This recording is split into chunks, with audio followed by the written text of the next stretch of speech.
get the questions out. You're on the punchline. What? Kelly Pavlik and James Dominguez. That's what you be watching. And Viking Herm. And Justin. Justin got a thing of tennis balls over there. Thing of Wilson's tennis balls. He's gonna be fondling balls during the show. You just fondle Thor's balls or Viking Herm. Viking Herm, Thor. Do you know what? I keep forgetting Viking Herm's cup. I got Viking Herm a cup, and I keep fucking forgetting it. I keep hearing about this cup that I'm not seeing, just like I'm not getting a chair. You don't have a Viking Herm Facebook where you couldn't remind me? I do have a Viking Herm Facebook. Thank you. You can say, hey, bring my cup today. Or you could drive to Austintown and get it, because it's well worth it. Oh, yeah. Well, that's a really long trip for the longboat. The longboat doesn't get that many good miles, you know what I mean? So. Yeah, but we get, today I want to maybe tap on a couple things. Guys, I mean, it's been a small week. Yeah, slow week. So pretty much you guys, we're going to answer questions. We do have Matt Brown coming on. Number 2 ranked welterweight in the UFC. Yep, UFC great, and he's a great dude. And I'm going to remind him that he still owes me. Yes, and then next week we have Mickey Ward. Mickey Ward's coming on the show next week, so we have that going on. Hey, I sent Virgil Ortiz a meme today, and he didn't answer back. It must have been a little too extreme for him. Did you see the one I sent you? No, I didn't. Go to your phone real quick and pull that up. I texted it to you. It's the same one I sent to him, but I think it shut him down emotionally for the day.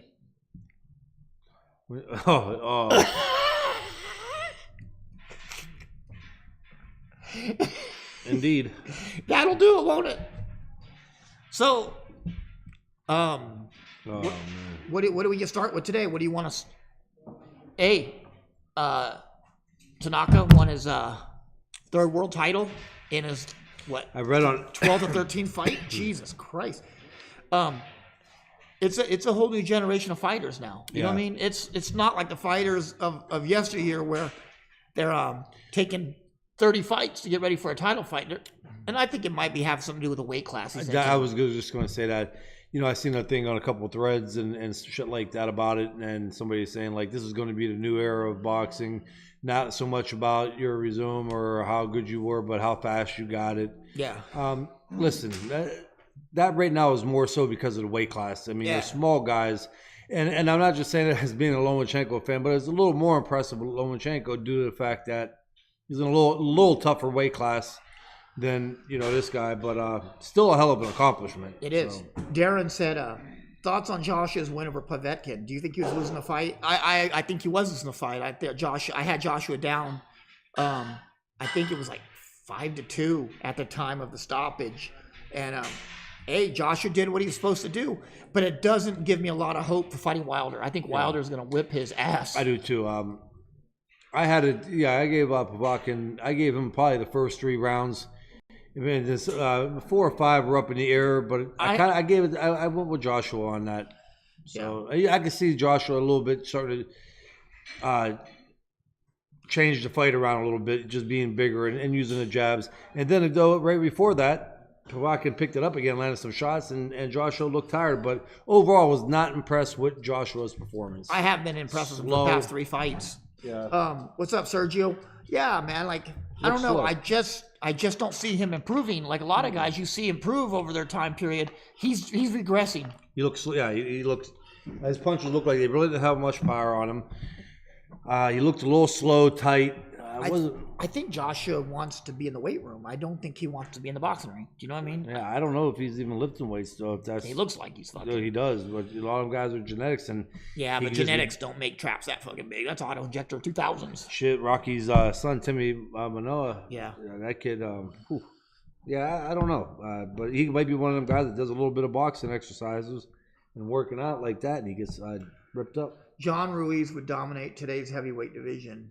I don't know. Well, I mean, I remember when a light heavyweight, actually a super middleweight, beat came him up and pretty bad, huh? Embarrassed him. Beat the shit out of him. Yeah, and it's true. His nose was broken but you know what? That's part of boxing. Just because you get your nose broke don't mean but in the first round. You get your nose broke, man. Yeah. Have you ever got your nose broke? No. Me neither. Nasal Thank God. cavity though. Yeah, I've never got my nose broke, but I've had the nasal cavities and the sinuses swelled up, haven't you? You can't breathe the next day. Sucks. You keep got to blow your nose, and it's like that slow, nasty drainage. That dry blood just comes out and crusts up. Yeah, I've had that. I had it happen to me like every fight after the first. It happened in the first Taylor fight, and every fight after that, it happened. Did you have to get surgery? No, they still said I should get surgery, but You need one of these. That'll work. That'll work 100 times out of 100. yeah, thanks, man. A little too late. 6 years too late. Yeah, you need a Viking helmet. Covers the nose and keeps you pretty. Sergio said he broke his twice. Well, that'll happen when you're trying to date rape somebody, Sergio. David Tua would fare better than Ruiz. And I agree. I would have to agree with Esteban on that. I said David Tua would be a monster today. Tua could take a shot because he had no neck. Yeah. Yeah, I agree, Luis. You know what? Let's just be honest. Most of these guys in the early 2000s, 90s would dominate the heavyweight division. I'm not lost on that. Let's think. Speaking of 90s heavyweights, there was some good news this week. We got to listen to Teddy Atlas speak on Mike Tyson on our buddy Joe Rogan show. Oh man, I want to get into this with you. Teddy Atlas is a fucking bitch, man. Yeah, I was really disappointed in that interview. Hey, okay, I don't know if you guys heard and whatnot, but Teddy Atlas kind of shit on Mike Tyson. I mean, and deep. He stabbed him, and then he turned it and twisted the knife. My look at it on it was like this. Whatever his issue, he knew Mike Tyson personally. He trained. He was a part of Mike Tyson's life. Yes, early on as an amateur. Yeah. That's okay. So you could talk about that, and it still really ain't fair for you to sit there and talk about a man who accomplished a lot more in his life than Teddy has. First of all, okay. Second of all, from a guy that had no fights, who never fought, and when he did, he only had one or two amateur fights, and he's running his fucking mouth. That's where I'm going to get into on that. Yeah, exactly. We talked about that earlier. And then actually, if anything, Mike Tyson probably put Teddy Atlas where he's at today and helped him and put a good amount of money in his fucking pocket. He fed that motherfucker, didn't he? Exactly. So I think at that point, Teddy Atlas should be very thankful because this supposed piece of shit that he's talking about really turned his life around drastically for the good. If it wasn't for Mike Tyson, Teddy Atlas wouldn't be top 10 of people named Teddy Atlas. That's probably true. This is true.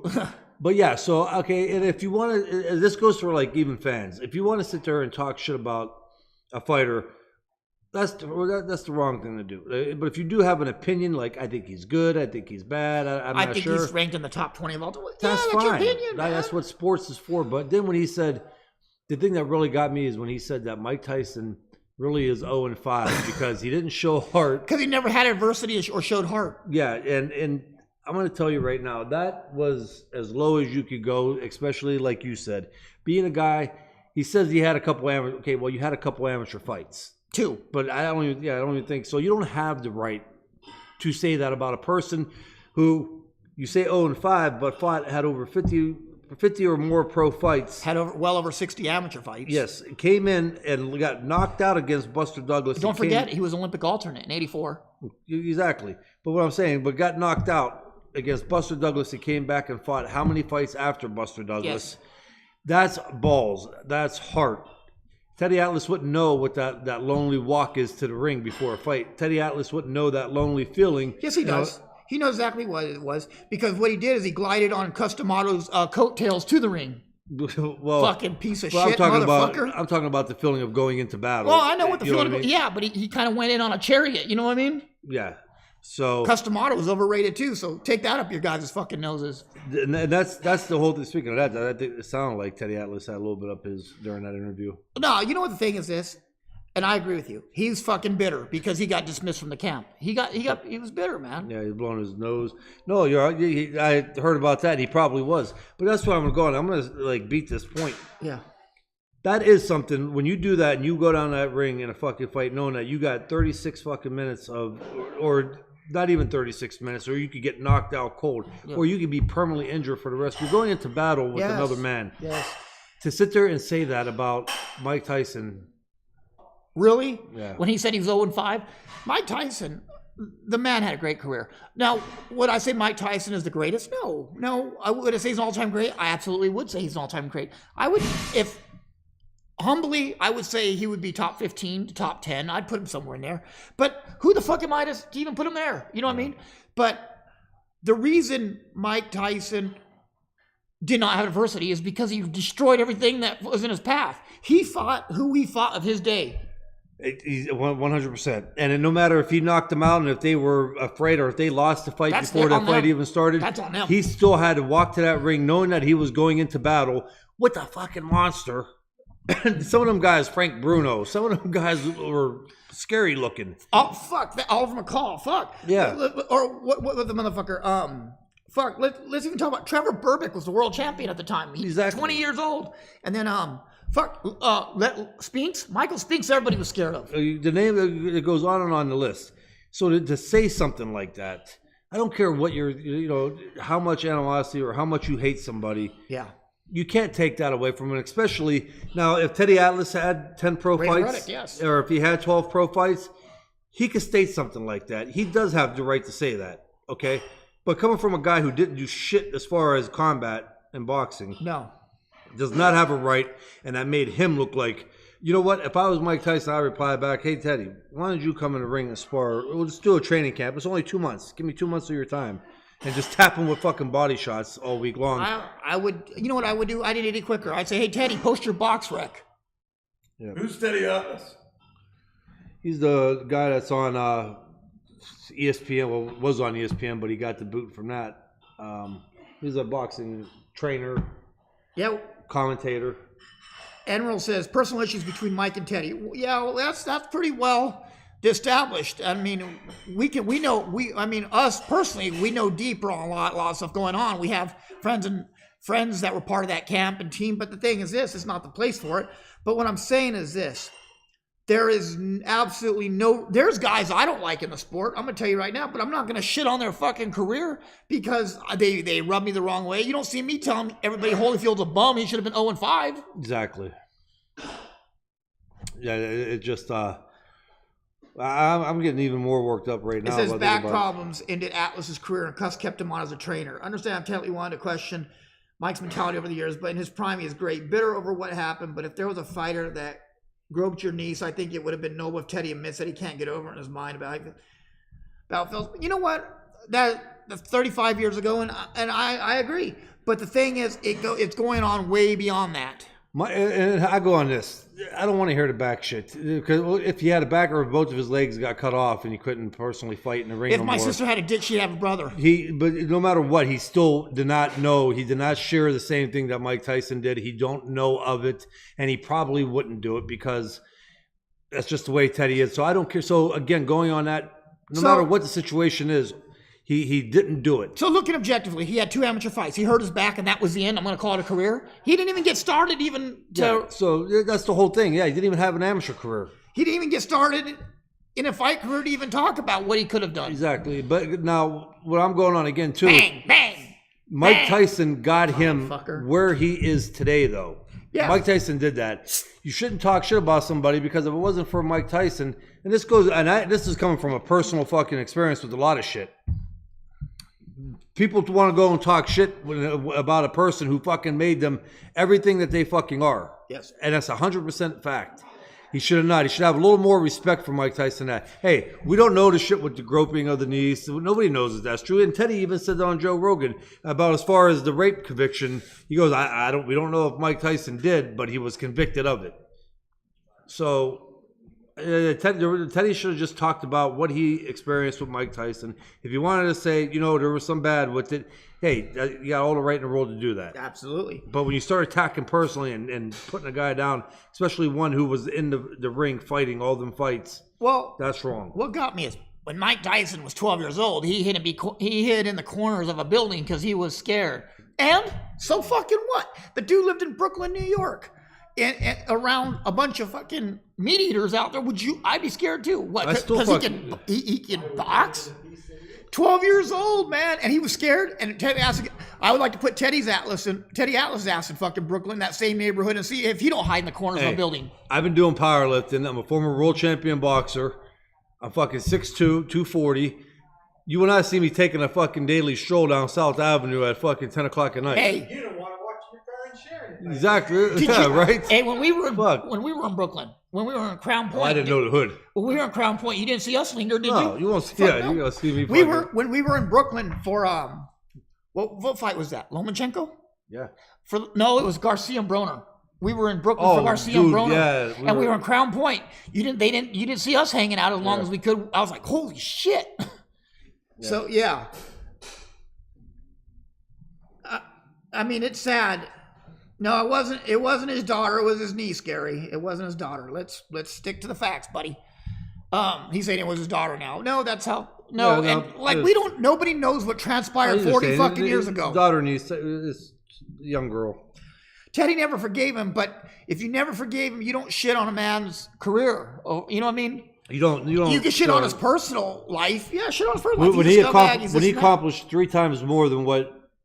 Tyson accomplished 3 times more than what Teddy did. Not 3. 56 fights is how many times more than 2? I'm just saying overall in life accomplished, more than fucking Teddy. And again, I'm going to state this. Teddy's where he's at today because of Mike Tyson. Yep. And, you shouldn't shit on him. And if you do, you just talk about your disagreements. I mean, but you can't put a guy down because then it makes you look like a fucking jackass. Well, I mean, it was a really bad look. It was a bad look, and I was surprised Joe didn't just tell him, "Hey, man, shut the fuck up," because Joe's that kind of guy. And that's what again. Joe looked like he wanted to fucking go off on him. Joe didn't look happy. If Teddy Atlas made it through Butterbean or through Razor Reddick or Reddick Bow, then he has a little bit better chance of putting Mike Tyson in his career down. But again, he trained Mike Tyson, and Mike Tyson was the guy who fought and won. Teddy didn't train Mike Tyson. Teddy held a spit bucket for Mike Tyson. He was a bucket gimp. I mean, that is true too. Yeah, he did not. Customato trained Mike Tyson, and then Teddy took the glory from it though at the end. Well, and then he had other trainers. Damon's uncle was one of Tyson's trainers. But Gary says, "Sorry, my bad. It was a while since he knew." And yeah, agreed. Nobody really knows what goes on. And I'm not going to convict the man because I don't know what happened. Do I think it's possible? Hell yeah. Tyson was 14 years old, man. What do 14-year-old kids, 15-year-old kids do? That's something I want to go into too after we're done with this rant. Because this is a good rant though. I was pissed with that. I was too. I called you right away. I posted that. Did you fucking see this? And you know what the thing is? Oh, we can also touch on the fucking Showtime series. Oh yeah, my kid. Yeah. What really pissed me off too? Here's what really pissed me off about it. Teddy Atlas tried to come off philosophical, like he was fucking like he was Plato of the boxing world, or Socrates, or Yeet, or you know what I mean? I just couldn't get past whatever he had in his nose. He kept trying to blow out and the licking of his lips. You know what the fuck that was? You know anything about that, Herm? A bike? Well, it's been known that Vikings, they use hallucinogenics before they go to battle. However, meth was not one of them, or cocaine for that matter. I don't like cocaine either. I just like the way it smells. I don't smell cocaine. I just like the smell of it. Yeah. Oh, I mean, yeah, it was just bad taste on. Yeah, you're right, Jeff. It was Kevin Rooney. Kevin Rooney was doing that. That's Damon's uncle. Mm-hmm. Kevin Rooney was doing the training for, and that's what I'm saying. But the thing is, Teddy Atlas did not have a big chunk in it, a big stake or a big chunk in his career. He was a bucket gimp. Let's be honest. Yeah. And Teddy Atlas made his career by training a guy like Michael Moore and standing up in his stool and making these big heroic speeches. And Michael Moore was going to win that fight no matter who the fuck was in his corner that night. I agree. So it doesn't matter. And I'm not shitting on Teddy Atlas. Do I think he's annoying? Fuck yeah. I think he's a prick too. Yeah. Fuck yeah, I do. But again, that's my opinion. Yeah. But I'm not shitting on the man as a trainer. No, and you know what? He does know from that standpoint. Teddy Atlas is fairly good at that, and when he talks on the inspirational parts, he's good at that. Even though sometimes I don't think it's needed. No, it's not. Okay, you got 1 minute. Yeah, but that's not the point that we're on right now. We're talking about how he tested another man's manhood and what he's done and all the accomplishments and try to throw him right out the window. I'll tell you what, that motherfucker better not thank God it was Tyson 10 years ago. Yeah, you still better not see Tyson. Tyson was about to beat the Shah Don King. Well, you know what? And then Teddy right now is counting dollar signs because he just picked up Vostik. He's training Vostik from the fight lab out of Oxnard. You know what I mean? He's training Vostok now. We'll see how that goes. I think, to be honest with you, I think Vostok was better off where he was at. Yeah. Back with Marcos. Let's not forget, Mike Tyson a long time ago told another man that he would fornicate with him until he loved him. I can get on board with that. It said, get on boat. am I the only one here who likes Teddy? I enjoy his commentary. I think you are, Melissa. I don't think that I don't know if you quite grasp the severity of what he did. It was totally fucked up. It was a bad look. But Melissa has been going against the grain lately on everything. Yeah. She thinks Triple G dominated Canelo, and you know what, Melissa? Teddy's a good dude. Melissa, on that, I mean, that's fair what you're saying. I mean, if you like him, and I can see why. I honestly, I know that's how you feel. I think what we're saying though is what happened with this situation. That's what we're talking about. How that was just wrong. Matter which way you look at it, that was wrong what he said, and that how he put it with Mike Tyson. You go on a platform with 3 million viewers, right? And you'd say Mike Tyson's a pussy, basically a scared pussy, and he's a piece of shit, never had adversity in his life. That was smart, though. I mean, there's a platform to do it. There's a platform to do it. But at what cost? Yeah. This doesn't make him look good. It made him look horrible. It did. It made him look terrible. I don't care how much you dislike somebody. There's other ways of, putting it. Or if he had a valid point, okay? If he was like the one who fucking literally made Mike Tyson, fought fights for him, and paid him the millions of dollars, then you could stand there and say that, okay? But Mike Tyson, again, Teddy Atlas, believe it or not, if he was a bucket man or not, if he was the guy who just was Mike Tyson's bitch, bucket gimp, he that was on his record of doing that for Mike Tyson. So he did. Yes. He got the attention from it. Of course. But let me tell you, Kelly, if when you were fighting and I held your bucket and I only had 2 amateur fights, and you finished your career up and things just went south, I would not get on the air and say, that guy Pavlik never faced adversity, and he hid behind a building on the south side of Columbus or a south side of Youngstown because he was fucking scared. That would be a totally shitty thing to do. Might as well. People on our team fucking did that. What's up, Roger? Hi, Tyke. Waiting for Teddy to have a Jimmy the Greek moment. I'm waiting for him to have a fucking Bob Knight moment, just lose it all together. It's not about liking or not liking. He isn't making a business decision for his future. Stephen A. Smith told him how to do it. What kind of business decision do you want? I mean, you think this is really going to help him in the boxing world? It's really not going to help him in the long run. No. The boxing world has a long memory. What's even funnier is that I have to turn the volume down when my wife's home when I play that game because she can't take Teddy's voice. I have to turn the volume down. Kelly, would you hold my bucket? Yes. You would hold James, would you hold my bucket? Yeah, I'd hold your bucket. If Viking Hearn was fighting and I had to hold his bucket, I'd probably put Anthrax in there. I'd pay you both mead and horse. I'm holding the bucket. Horse, yeah. Like horses, like Sven, my mini horse. His like mini horses. He'll pay us in horses. I want mini horses. I want to get bulimic midgets and have miniature. No, that's not politically correct. Miniature pony racing. Jeff says, I never got to the point of that show yet, but by what I'm hearing, many of these things he has said publicly already before.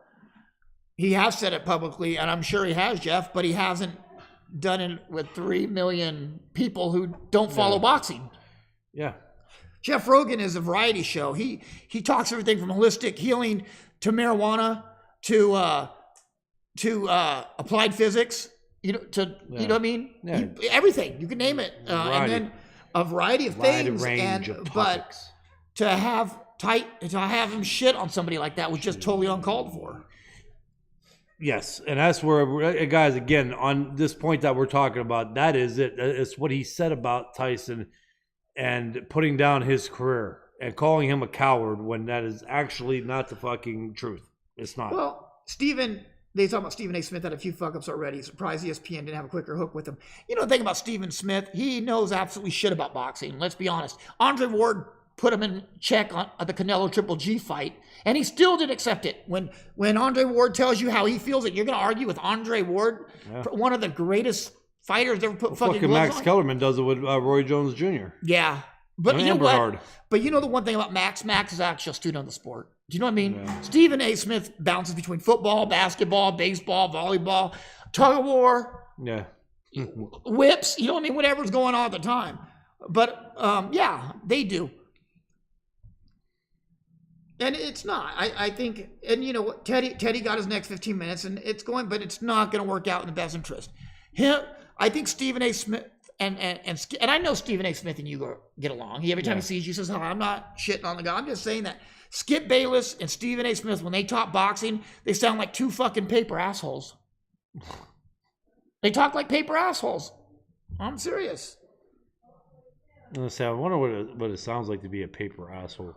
Listen to Stephen Smith and Skip Bayless talk about boxing. There's your fucking answer. Do you mean that in the literal sense, like two assholes that are made of I don't think I've heard. Yeah, it's a paper asshole. Heard paper asshole. Yes, they talk like they got a pair of paper asses. When they fart, does it sound like a paper cut? I think we're getting too deep into what this sounds like. Yeah, but because I was kind of curious about that because I've never heard that. I mean, I'm more curious about this now. What? It's an old back east saying from like Boston in like the 1930s. My grandmother would say, "You talk like my Irish grandmother would say, you both talk like you got a bunch of paper asses." And we're like, okay, all right, Grandma. So would that be somebody who really has a wisp like me? You know, like paper ass. Yeah, Max is old school. He had a badass underground show while being a rapper. You know what? He was a great white rapper. Max. Yeah, I've seen that. I think that. Hey. Rick has a question. He have a question for Kelly. Everyone always says you exposed Jermaine Taylor. Do you think you did? Was y'all hype? Oh, of course I'm not going to say that because it just takes away from my victory. No, he wasn't hype. Jermaine was a good fighter, and the guys he fought good guys, and he fought awkward guys. I mean, listen, Winky Wright was not an easy person to fight. Uma at that time was not an easy person to fight. Kasim Uma, he threw a lot of punches. But, you know, he also beat Bernard Hopkins twice. And that was in 2005. Yeah. No, not at all. You know, I went in there, though. I think my style at that time, I could fight. I mean, I beat him. I backed him up. I knew how to fight him. I knew what he didn't like. And I just executed. I know what he doesn't like either. Following the law. Bazinga! I know what he doesn't like. Not hitting his family. Is that a dick thing? He does not like guns. I know what Jermaine Taylor doesn't like. Not drinking alcohol and guns. No, I'm just joking, guys. Skip Bayless is. I know. Fuck, dude. I'm in a mood today. Like, Skip is with Shannon Sharp now. Fox. He doesn't know shit. You are right, Shannon Sharp. Shannon Sharp is the only guy that can go and make himself look dumber. Like, he has that. He puts a bottle of that Hennessy on there.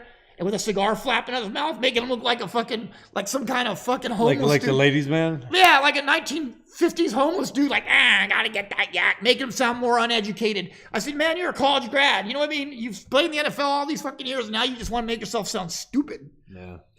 Bill Moscow. Love the show, Kelly and James. You got a great pick with Kelly this past year at the Hall of Fame. Thank you, and keep up the great work. Thank you, Billy. Yeah, thanks, Billy. No problem, man. Kelly makes the show. I just stand here. No. First fight I ever went to live was your first fight with Taylor in Atlantic City. Been hooked ever since. Awesome, Darren. Thank you, man. The first fight I ever turned off was Kelly in Atlantic City on TV. That was good. That was a good idea. I'm glad you did that. What? I'm glad you turned that off. I didn't turn it off. I'm just joking. No, Do you know where I watched that fight at? I'm going to tell you where I watched your Taylor fight. I watched it in Iraq. It came on like 4:30 in the morning on AFN. I watched it. Was you getting some cooter? No, dude, I'm in all male unit. I was in infantry unit.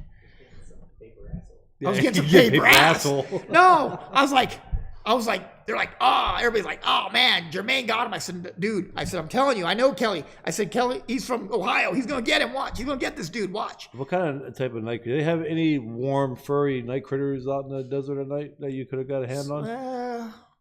They have camel spiders, but they have a lot of legs and they can bite. They got camels too. Yeah, camels, but their ass is too high. I read that. When you first mentioned about the camel spiders, I read that on them fucking things. Yeah. Man. Those are. Ooh. Let me tell you something about camels, though, that people don't know. Their asses are real high and they run too fast. You know what I mean? They're just not easy to fuck. You know what I mean? I seen a tarantula hawk one time kill a tarantula, and I seen the babies come out. Herman says, do you think as a fighter that Mike Tyson was ever afraid of anyone? Oh, I would guarantee he was. I think that's what drove him to greats, is being scared. You know what I mean?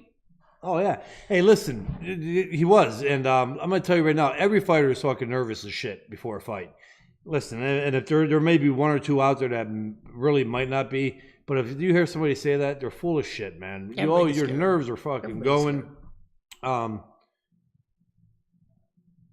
okay, well, I'm going to hit Rick the Cool first. Kelly, are you and Roger Romo really buzzed, or is it all Facebook hype?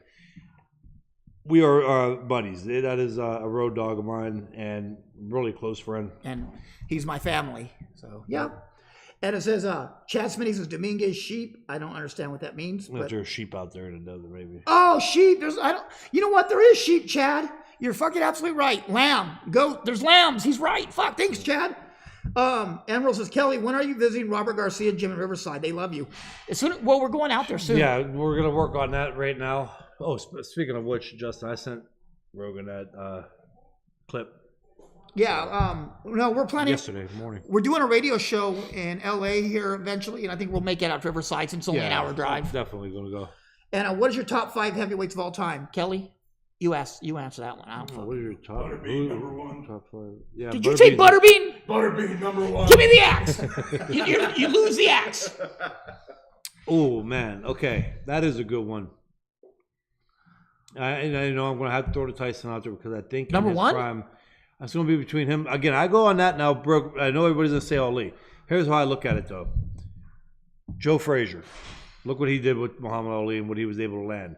Mike Tyson had the same fighting style as Joe Frazier. Yeah. Okay, it's about the same, around about the same size. Besides, I think Mike Tyson, all Joe Frazier really had was that mean left hook. Yeah. Mike Tyson had the hand speed, the head movement. Tyson, if Frazier was able to get in, Tyson would have too. Yeah. So I'm just throwing it out there, but I didn't say Tyson over him yet. Okay. So I don't know on that one right now. Okay. You got Tyson number 1, or is that what you're saying? No, that's what I'm saying. That's up in the air as far as between him and Ali. Of course, everybody's going to say Ali, but Ali got hit a lot. But look who he beat. I know. He cleared divisions. He lost too. Yeah, but everybody loses. He cleared divisions out. Look, I'm going to say it. I got Joe Louis number 1, Muhammad Ali number 2, and it's close. It could be either one of them. I have number 3. I'm going to say it. Lennox Lewis. Lennox Lewis avenged every defeat easily. Lennox Lewis. I still would have to put Holyfield over him, though. I got Holyfield right after. At 4. 5, I would get Rocky Marciano. You have to kind of put Rocky Marciano up there. He knocked people out as a light heavyweight. Exactly. And he was undefeated. I got George Foreman 6 or 7. He's in there, and Holmes too is in that same 6 or 7 category. And I have Evander in there too. Evander's a good spot. Evander really was. Oh shit. Okay, wait a minute. I have to put Vladimir in over Vladimir Klitschko, but over Lewis. He fought a bad Vitaly time. was beaten. Vitaly was beaten Lewis handily. He's number 4, Perry. I have him, Perry. So Lewis is, but I would, because of what he finished up doing in his career, I would put Lewis up in the top 5. I would have Lewis number 3. I put Holyfield over him now. Really? Yes. Actually, now that, because I was really having a brain fart on, now I'm thinking about it, I put Holyfield over Tyson. I have Simon's pretty much the same, except for Jack Johnson. And the reason I didn't put Jack Johnson is I didn't see a lot of footage on him. Everything's grainy, black and white, 10 seconds of footage. It's hard for me, and I'm not saying he's not, but I'm not one of those Jack Johnson, Harry Greb, Stanley Ketchel type historian guys that watch 30 seconds of grainy footage and say he's the greatest ever. Redo on mine. Okay. I am going to go. I'm going to have to go Lewis 1. Lewis 1? Yeah, I know it's gonna be crazy, man. I'm still gonna have to go Holyfield 2. Ali or Lewis, man. I'm gonna have Holyfield 2. I'm gonna put Ali 3. Yeah. Kimbo Slice 4. You motherfucker! 4, I would put. You stole my guy. I would put 4. I would put Tyson, and then 5. I would finish it out with Marciano. Biggest upset in boxing history, Buster Douglas. Yeah, I would say that could be one of the biggest upsets. And you know what else was a big upset? One of the biggest? I thought Nassim Muhammad and Marco Antonio Barrera was a huge upset. Yeah, at the time, yes. Nobody saw that coming. Mm-hmm. And Barrera just came out off of a loss, and he came through, and he just fucking wiped out Hamed easily. And Hamed at the time was a boogeyman of the featherweight division. I'm getting tired of Viking Herm over here stealing all the fucking good guys. What did you say about Kimbo now? I was in the middle of my top 5, so I guess it didn't matter. One of the greatest heavyweights. Kimbo Slice could knock someone out with a spear. Oh my God, Rick's killing us. Give me the top 5 middleweights. Ernest Shaver's hit fucking harder than Kimbo Slice with his pinky. Top 5 middleweights of all time. Roy Jones Jr., number 1. I would say. I go close. Kelly Powell number 2. Well, I was going to get that number here. Just give me a fucking minute. I was going to say Roy Jones Jr. That's hard, man. There's so many great middleweights of that time. Maybe Carlos Monzon, number 2. That's not a bad choice. No, Carlos Monzon. I would say Bernard Hopkins, number 3. I'd actually have Bernard Hopkins as number 1. That's a good pick, though. Bernard Hopkins, number 2 or 3. I would. Yeah. Marvin Hagler, even though that he fought all welterweights, you still can't take it away from him. Yeah, you have a lot of people pitching that. And I would round out with you, Kelly, just because you're my friend and you've earned your spot there. And after you, I'll go Golovkin. So I do have the 3. I'm in the top 3 with knockouts. Yeah, I would go. Well, after Joe McClellan, after Golovkin and McClellan, you're 3rd. Yep. But also, you know what? I would put McClellan in there somewhere. I'd have Hopkins 1. Perry always we say who the guy is. And he puts a question mark on there. Like, yes, Hagler definitely. I got a question. What's the top 5 worst boxers? Fuck. Oh man. Fuck. Who's that dude with the mullet? I don't even know their names, man. Jimmy Guerrero. Isn't he a wrestler? Oh, Sugar that's Ray Eddie Guerrero. Sugar Ray Leonard. Oh yeah. Sugar Ray Leonard was not a middleweight. He was a welterweight. But he fought as high as what? Light heavyweight. Okay, let me see who. Sergio got Roy Jones, Monzo, and I picked a lot of those guys. Hagler, Where's Ray that? Boom Boom Mancini at lightweight. Chad, stop, man. Where'd you see that at? Where's his list? You know what though, Ernie was, but he had a big punch, but he did lose. Yeah, if you got past like certain round with Ernie Shavers, you were guaranteed to win. Well, Usyk, whitewash bellow. Yes, Joey. I think Usyk is one of the most dominating guys in the sport. I think when he moves to heavyweight, I think we're going to see a whole new level of fighter. He did. Herman Frank. I have a feeling this is a relative of the Viking. Ernie Shavers was a beast. I heard he chopped down trees as a workout. Yeah. George Foreman did that too. Hello, Father. As I like to call Odin. 1980. Number 1, Lennox Lewis. 2, Holyfield. 3, Tyson Larry Holmes. And Vitaly Klitschko. It's a good list. I can see that. But I wouldn't put I didn't have Tyson there. But that would be a list that I have to go over and break down before I put that in there. I can't just ramble off the top 5. Ty just said Tua. Every time he stepped up, he lost. Yeah, you did. What's up, Kevin? Lewis could be in the top 5. Evander Holyfield, I have definitely in the top 3. Yeah. Tyson could be in there.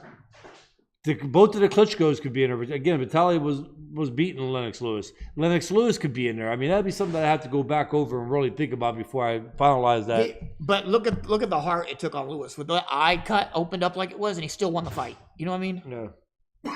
Well, they stopped it. It was early stoppage. And Klitschko was still dominating the fight, actually. What about top 5 minute game right now? Oh, God. Rick, we're going to do this on every weight class for the whole day. Top 5 right now? I would have to say Canelo right now. Canelo, Danny Jacobs. Golovkin. Triple G. I'd have to throw the guy in there, and I hate to say it, but Saunders, maybe 4. Saunders, yeah. Or, fuck. What about even fucking Charlo at the end of that? You know what I mean? You can, or Andrade. Andrade, yeah. Andrade. What was Jermaine Taylor's best weapon? His dick. Oh. His jab. The one that the police confiscated. He's gonna cuss you out on the show. What was it? A jab? He had a good jab. Yeah, Taylor it was did. sharp. Taylor hit hard. He was strong, man. Taylor was a strong dude. Very strong. But yeah, his jab was hard. The jab had you. It kept you thinking and on your toes. It did. Oh yeah, Sergio has a good one. What's all this bullshit that Canelo is going to lose to Charlo? I've been hearing the same thing that Charlo's going to knock Canelo out. Let me come over here and say this. If Triple G didn't hurt Canelo, Charlo definitely fucking not going to hurt Canelo. Charlo could even hurt Austin Trout at this point in his career. Now he's going to knock out Canelo? That's what I'm saying. Well, the one that fought Austin Trout is a junior middleweight, though. They both have fought Austin Trout. Yeah, oh, okay. They both fought Austin Trout. They had a hard time with Austin Trout, so I don't know where you guys... Everybody's on this Charlo train, man, big time. I haven't seen Charlo's fight anybody yet that would put them where they're supposed to be at. Do I like the Charlos? I think they have a great upside. But do I think they're better than Canelo? No. I think Canelo... Canelo right now is I don't think they come monster. close to beating Danny Jacobs either. No, Danny Jacobs. I think Danny Jacobs beats Canelo. I could actually lean that way too. I think Danny Jacobs just bigger and more The dominant. reason why it's hard to bet that fight, and we talked about this before, is because it depends on what Danny Jacobs comes to fight. If it's the Danny Jacobs that fought the second half of the Triple G fight, Yeah. Danny Jacobs wins that hands down. Yeah. Jeff has a good point. He said Lewis also trained for Kirk Johnson going to that fight, which is true. He trained for a whole other fighter and got, you know what I mean?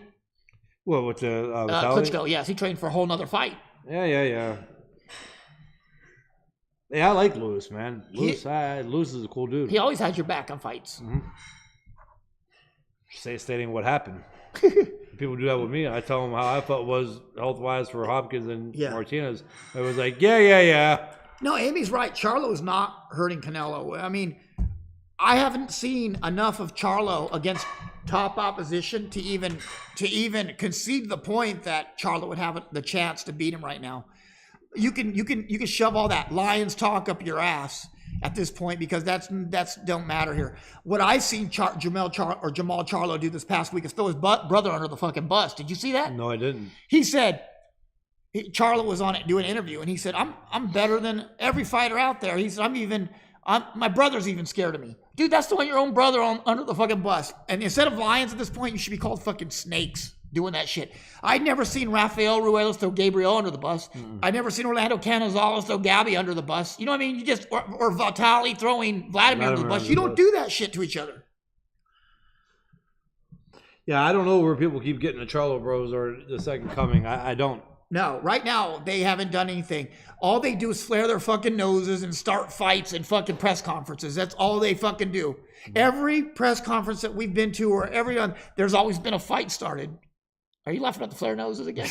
Why did you say that, dude? Because they do. Have you seen them get mad? They go, their nose go, have you seen that shit? I've seen it 3 times. They flare their noses at their people like they're... Do you remember Chris Eubank used to do that? Chris Eubank used to get mad and flare his nose like some British thing. Yeah. Speaking of that was another one that was the fight coming up with him and Andrade. A couple good ones. Whatever happened to Andy Lee actually fought for a little while and made some... He did decent. I mean, he made some money fighting. Yeah. I'm not sure about... Matt Korobov? Just not fighting. And then... What do you think of David Kelly? I did that fight with the handlebar mustache guy. I seen that coming. That wasn't a big one to me. Hey, listen, I like David Lemieux. He seems like a good dude, but I mean, he had his opportunity handful of times now, and he's come up short. You know what? He won a fight, and everybody's thinking Dave Lemieux's incredible again. No. Lemieux, anytime he fights somebody that can move a little bit, he's probably he's going to get hurt. Got knocked out. How many times now? Who knocked? Triple G knocked him out. Yeah. Who else stopped him? Fuck. He just got stopped. The Mexican dude you knocked out, Rubio. Marcus Rubio knocked him out. But Chad Smitty said Errol Spence Jr. is the only one I see on Charlo's nuts. No, I think it's the other way around. They ride Errol's nuts. Errol is the fucking star of that group. Yeah, he is. He's the boss. Kevin Kennedy, I synced it. Are you taking my thing? Did I say? Is that what he's doing? He said I synced it. No, that's from TV though. Yeah. It is. Well, that was from Hot Tub Time Machine? Pineapple. Pineapple Express. I seen it. Yeah, I seen it. Which one? Let me tell you about Pineapple Express. When they did that movie, they got the art of a drug dealer down perfectly. There is no way that if you weren't a drug, if somebody wasn't a drug dealer themselves, they wouldn't have known the things that they did. They look out the window 20 times. They carry a conversation that nobody buying wants to have. They want to get the fuck out of there, and they keep talking. You know what I mean? Hey, you want to sit down? You want to do it? No, man. No. That Franco was fucking good. I never liked him before that, really. And then that movie was funny as shit. Like fucking linger, man. Yeah, Chad says, Kelly, you looking healthy. I've seen you hitting the gym. You getting swole. You coming back? You said that. You looking healthy, Kelly? No, Chad. No. I didn't know you were coming back onto Facebook either. Damn it. We missed all those memes you steal. We missed all you stealing all the memes and pretending they're yours, you fuckhead. What's going on, Chad? We're just fucking with you. I'm not fucking with him. Fuck him. I want to talk about this. Yeah, that dude's funny as fuck, though. That one with him and Will Ferrell, too. Eastward Down and Bound. Yeah. What's his name, though? He plays in Office. Oh, the black dude. That's in Pineapple. Craig. Yeah, he's fucking funny, man. Yeah, Joe Saunders shut him down. But, Billy Joe, I think, will shut down a big group of most of those middleweights. He's just so good. But like I said, Billy Joe leaves a lot for me to jump on board yet. I went off the Eubank fight. I thought he looked fairly good. Eubank's not that good. No, but he's fast. No. And he was able. I watched how he was able to deal with the hand speed and match up with it. I was a little impressed with that. Then again, he faded quick. It was like he had to try to keep up with that talent and that hand speed. Like he had to overdo it, and he got tired the second half of the fight. It says thoughts on Wilder Joshua. Who wins that fight? I've been saying Wilder. I got Wilder, man. But I am going to say something. I'm not saying it's going to happen. I'm saying do not be surprised if Fury beats Wilder. I don't think so. I'm not picking him to win. I'm saying don't be surprised. He's 6'9". Listen, if Wilder catches him, it's Coyton's. He will catch him. He may, but also though, at what point again the height difference? That's 3 inches in height. It's 2. He's 6'7". Who? No, he's 6'9". 6'7". No, Wilder 6'7". Oh, they haven't always had him listed at 6'6". No, they're 6'7". What? Oh, YouTube.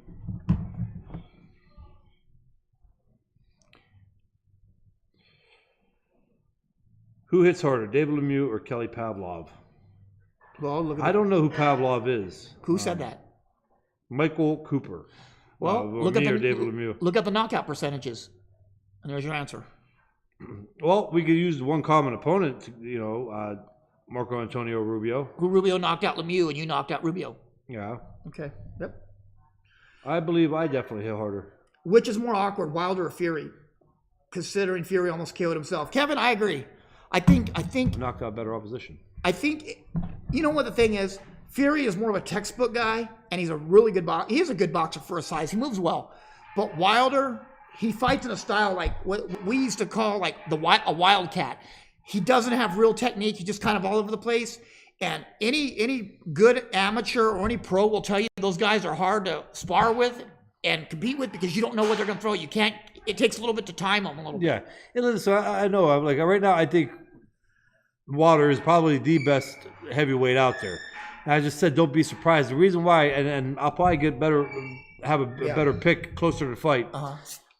Fury is awkward again, and Wilder's not used to fighting somebody taller than him, especially 2 or 3 inches, 2 inches, whatever.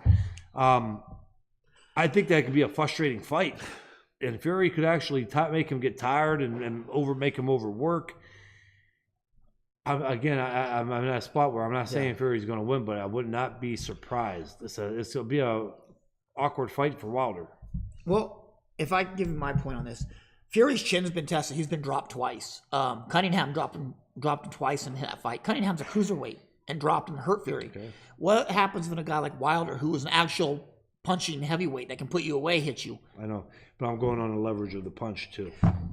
Cunningham is only 6'1". Yeah, but I understand. We'll see. I mean, it's just a fight that I see. I just think when Wilder hits, it's dynamite. I think Fury could frustrate him for a while. Oh, of course, just on his skill. But eventually, when you fight a puncher, as well as you know, you were a boxer puncher, you're a puncher. You're going to have to pay the piper. Yeah, I know, but why am I getting attacked on it? I just said he'd make him frustrated. Yeah, no, I'm just saying. It's not a surprise. No, when I'm saying eventually, when you're fighting a puncher. Amy Green's commenting on what I said. Ortiz made Wilder work. I think when you fight a puncher, eventually, no matter how good of a boxer you are, you're going to have to pay the piper. You're going to have to pay to dance at one point in that fight. And then is it a price he's willing to pay because he's going to get caught in the chin? Mm-hmm.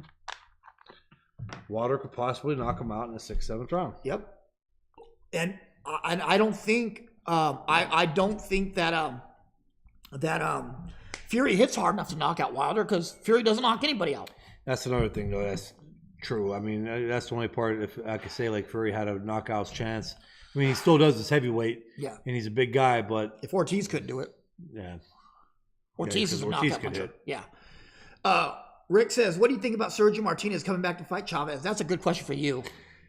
I think Sergio was just good calling it quits. I mean, he's older. What is he now? 43? 43. So I think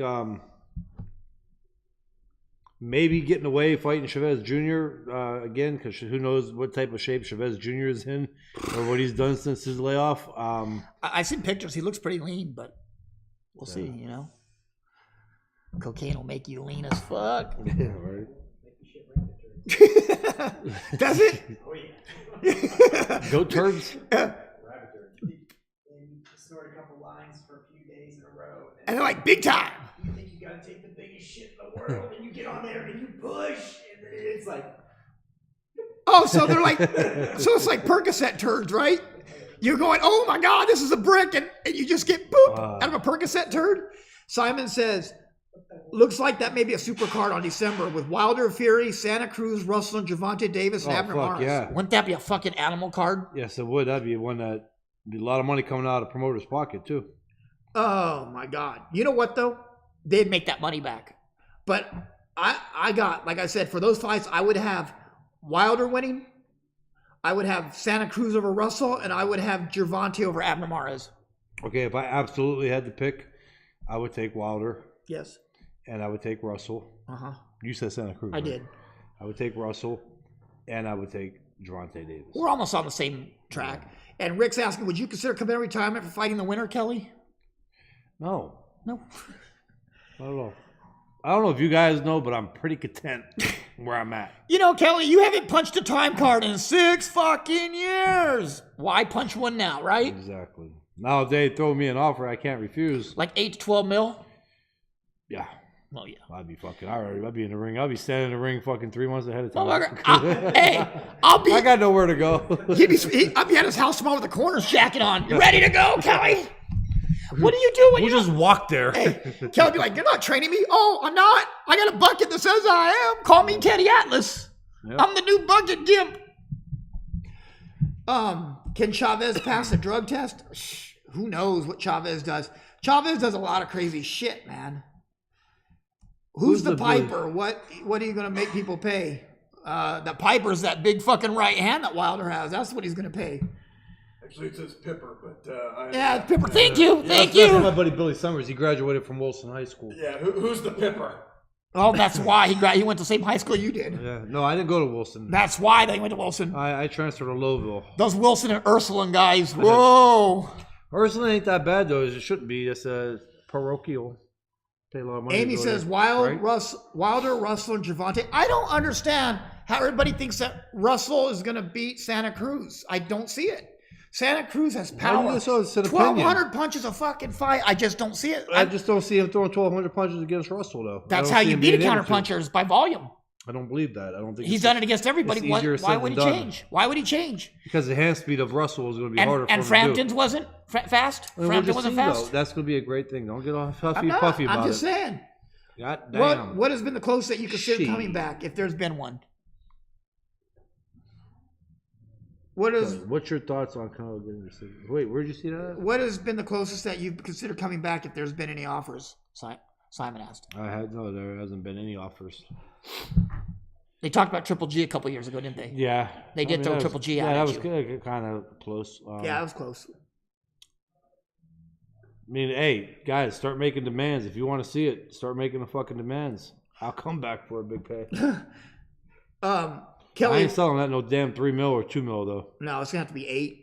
Minimum? No, I want 10. I got a stick of bubble gum, a paper clip, and a rubber band. Believe me, people will pay. Believe it or not, people will see the fucking big tall ghost come back. Yeah. They'll pay fucking, Cody says, "What's your thoughts on Canelo getting the decision over Triple G?" He wasn't here last week, so. I thought it was a very good score. Exactly how I had it. Actually, I may even had it 116, 112. Cody, I thought that Canelo took Triple G out of his game plan. He beat him at what he usually does. The body shots, everybody keeps saying that Triple G's jab was effective. Canelo's body shots were effective and made Triple G have to throw the jabs like that. I thought Triple G won the second half of the fight, but a couple key rounds that he needed, he lost. And therefore, I had Canelo. Well, the thing is, everybody's saying, Kelly, you're bigger, stronger than before. Yeah, but you can't make 160 anymore. You know what I mean? Yeah. So that's another thing. If I was going to see anything, it would be you and Andre Ward at cruiserweight or something. You know what I mean? That's where I would want to go. Streets. But It's Chad said, Kelly, what is the maddest Dominguez ever made you, and how close was he to get an uppercut? Not that mad. Last week a little bit, but Give a fuck. other than that, no. You know, because believe it or not, we do a lot of rabbit punching. You guys can't see under the table. Yep, we do. We usually piss about 3 gallons of blood after each show. Yep, we fight all the time. And friends don't hit each other, Chad. Maybe your friends hit each other because your friends are stupid, but we don't hit each other. I got in trouble for hitting my friend when we were mosh pitting. Mosh pitting. Pass me around, fuckers. I did. You We got were just talking about that the other day too. Raffling off that BB gun for like charity. Scott Bess here. Scott Bess was mad because I didn't answer my phone for 3 days. I told him, look, fucker, I'm in finals. You know what I mean? I've been in school for the past 3 days at the same time every night. I don't have time to be fucking what's that called? Commandeering the phone and talking about nonsense for an hour when I'm in finals. You got time to be posting memes and fucking hollering at But people. do you ever notice I don't post between 6 and 9? Say what? I don't post between 6 and 9. Say that real fast. I don't post. No, say it. No, I'm not fucking falling for that. 69. Ward versus Pavlik would be sweet. It would be a good fight. That was actually supposed to happen. That fight was, but Ward, unfortunately, shoulder injury, and he had to get the surgery. He was off. Yeah. That fight was real close to being signed. Can you guys consider getting some ring girls for sure? We had a couple. We get them every once in a while. It's just not. It's Billy, what the fuck, bro? You know the situation on that. You ain't trying to get me in trouble. yeah. You think Canelo won? I do too. But why do you think so many experts in the media saw it for Triple G? Yeah, but there's a lot of experts that seen it for Canelo too. Really was. You got to remember too. A lot of times these experts, a lot of them have personal grievances against somebody, or they have to pick somebody based on what organization that they're in or who they're representing. It's a lot of bullshit. And it's on both sides. It's just not Canelo. It's just not Triple G. If you want a real opinion on without any bias, usually the fans are usually your best pick for the most part. But a lot of fans are pretty fucking ignorant and stupid as well. Yeah, it's you go back, you watch it. Yeah, the people who pick, but I see a lot of fighters pick Canelo. Yeah. What was hit me and it, oh yeah, John, I did. John, I cracked it. He kept begging for a body shot. Why? I don't know, and it was a good one, dude. I hit him right up underneath the bottom rib. Right under that short and rib. you can see them belly flaps, fucking like an ocean wave across all the way from one side of the rib You're to like the this. other. Bah! Yeah, right, John. And it was that shit was boom boom boom boom boom. It says, Esteban, have either of you guys ever sparred, trained in the opposite stance than what you fought with? If so, what benefits doing this? Absolutely. I have. a little bit. I've done it. Fight. I've done it just to spar. I don't think I've ever competed in switch stances, but I wasn't that confident in my ability, in my skills to do that, but I've done it sparring. I've done it a handful of times in fight, especially early on. Yeah. I didn't do it at the elite level. No, that's not something you do against Miranda, huh? No, I was just I'm a switch lefty against Miranda. See right what now, happens. especially with that fucking overhand looping right. Right now is a good time to turn southpaw. I'm gonna turn right into it. I might as well just put my face a little closer for him. Well, you know what they say: you play stupid games, you win stupid prizes. He's funny though. John cracks me up. Yeah. Man. Plus that, Especially when he gets boozed. dude. There ain't no way I'd even volunteer. Hey, hit me in the short rib. Oh man, it was like hours he was asking me. I was trying to bypass it. Dude, I wouldn't have gave him hours. You'd ask me 3 times. I said, sure, really? So, shit. You only I get, already had the BB gun incident there. dude. He said, hit me. I'm like, I'm already taking. All right. Actually, I have video of that somewhere. John, do you still have the video of that? We can put it on the show. No, oh, yeah, that's happened 8 years ago. Fuck, put it on. But no, I don't know, man. Just, you know what though? I think we're starting to go down this boxing. We're going to go down the slow period for the next month or so. That's good though. With the fans, they can ask questions and Yeah, you guys can ask questions and everything else. But we can have fun topics. October 6th, we got Chicago. Yes. Jesse Vargas. Yeah. Jesse Vargas is fighting. We're supposed to go to that. And then December 8th now is Lomachenko and Pedraza, which I think is really an easy fight. I think Lomachenko's going to fuck him up. Yeah, sure. I didn't think Pedraza was that good in the beginning. But a lot of Puerto Ricans will sit there and think Pedraza is going to give Lomachenko the time of his life. Get a lot, especially in New York. It's Yeah. a good selling point. For It is. the crowd. But let's be honest. Ukrainian fans are a bigger fan base there than anybody else. I think those dudes fly in, don't they? Yeah, but dude, Miguel Cotto had a fucking huge. That's Miguel Cotto, not Pedraza. Yeah. There's two different levels of. Yeah, but that's Puerto Rican. Lomachenko. And, Yeah, but that's two different levels of Puerto Ricans. You know what I mean? That's like Trinidad and Cotto are like mega stars. Yeah. You got anything to say or put in? You seem bored. Why are you wearing a do-rag under there? Are you a Because this Crip? helmet gets hot as shit. It's a Crip Viking. Crip Viking. You gonna do a Crip walk? Yeah. You throw a Crip sign. I can't even get behind either of you. How am I going to walk? Today was a good day. Must not have been doing enough cardio. Nope, not doing cardio. Skipping cardio day. How about you, Kelly? You got any questions for me? Since we're running out of topics to No, talk we're not about. running out. Okay. What's the longest you went without Cardio. cardio or sex? Oh. He went without sex longer. Well, I consider sex to be cardio. So, what's today? Tuesday? Spin doesn't count. Well, in that case. Tiffany Cooper says, "Are you going to turn the sound off in Chicago?" I don't know what that means. What do you know what it means? Simon I don't know what said, that I fought a whole year as a southpaw to learn the style and more so to learn the style's weaknesses. I think that fighting southpaw is the main reason I tossed to Michael Chavez at PAL Regionals in 1994. Yeah, you know, I'm not a big proponent. I try to use my strengths. I'm not going to give away a strength, even for a chemistry experiment, you know? You know a big thing too, and I used to do it, but I know a lot of fighters do. When you see a fighter change to southpaw and orthodox, it's usually too is when he's starting to get tired. Or run out of options. Yeah, but mostly it's when they're starting to get a little fucking winded, and for some reason they feel that it's going to be a little easier to go southpaw. Yeah. Darren says, is Benavidez any good or to have any type of chance against Crawford? Fucking not. Benavidez is good. I'm not going to say he's not. Jose Benavidez is good, but Crawford's a different level of fighter. What do you think, Kelly? I haven't seen too much of Benavidez. I've seen his brother, but I don't know. That's a fight. I'm going with Crawford. I mean, Crawford right now, by many of the experts and boxing people and fighters, This guy. you know, Crawford is number one. I've seen Crawford I fight. think Canelo moved into number one. I got Canelo moving number one pound for pound at this Oh, yeah, point. but you know what I'm Yeah, saying. I know what you But mean. before, I know what you meant. Thank you, Rick. Have a good day, bro. West Coast action coming up. I plan on being at or sending someone for the punchline is Chuck Liddell versus Tito Ortiz. That would be awesome doing that one. Yeah, I would. That's a good one. I really, the thing with that, Simon, I really think that they're way past the time for them to be fighting anymore. I think both them guys are way past their abilities. Who, Liddell? Chuck Liddell and Tito Ortiz, they're way past. They're really fighting. Again, So Jesus. Golden Boy is turned into MMA? Golden Boy put their hand in MMA now. And how did that get? I mean, how did Dan let that happen? Is that going to be something new? You think? Yeah, I think so. But you know the thing is this with I thought you couldn't do that. I thought Dan had to tie it up. what's up? That's true, right? What's up, Kerry? No, I don't get it.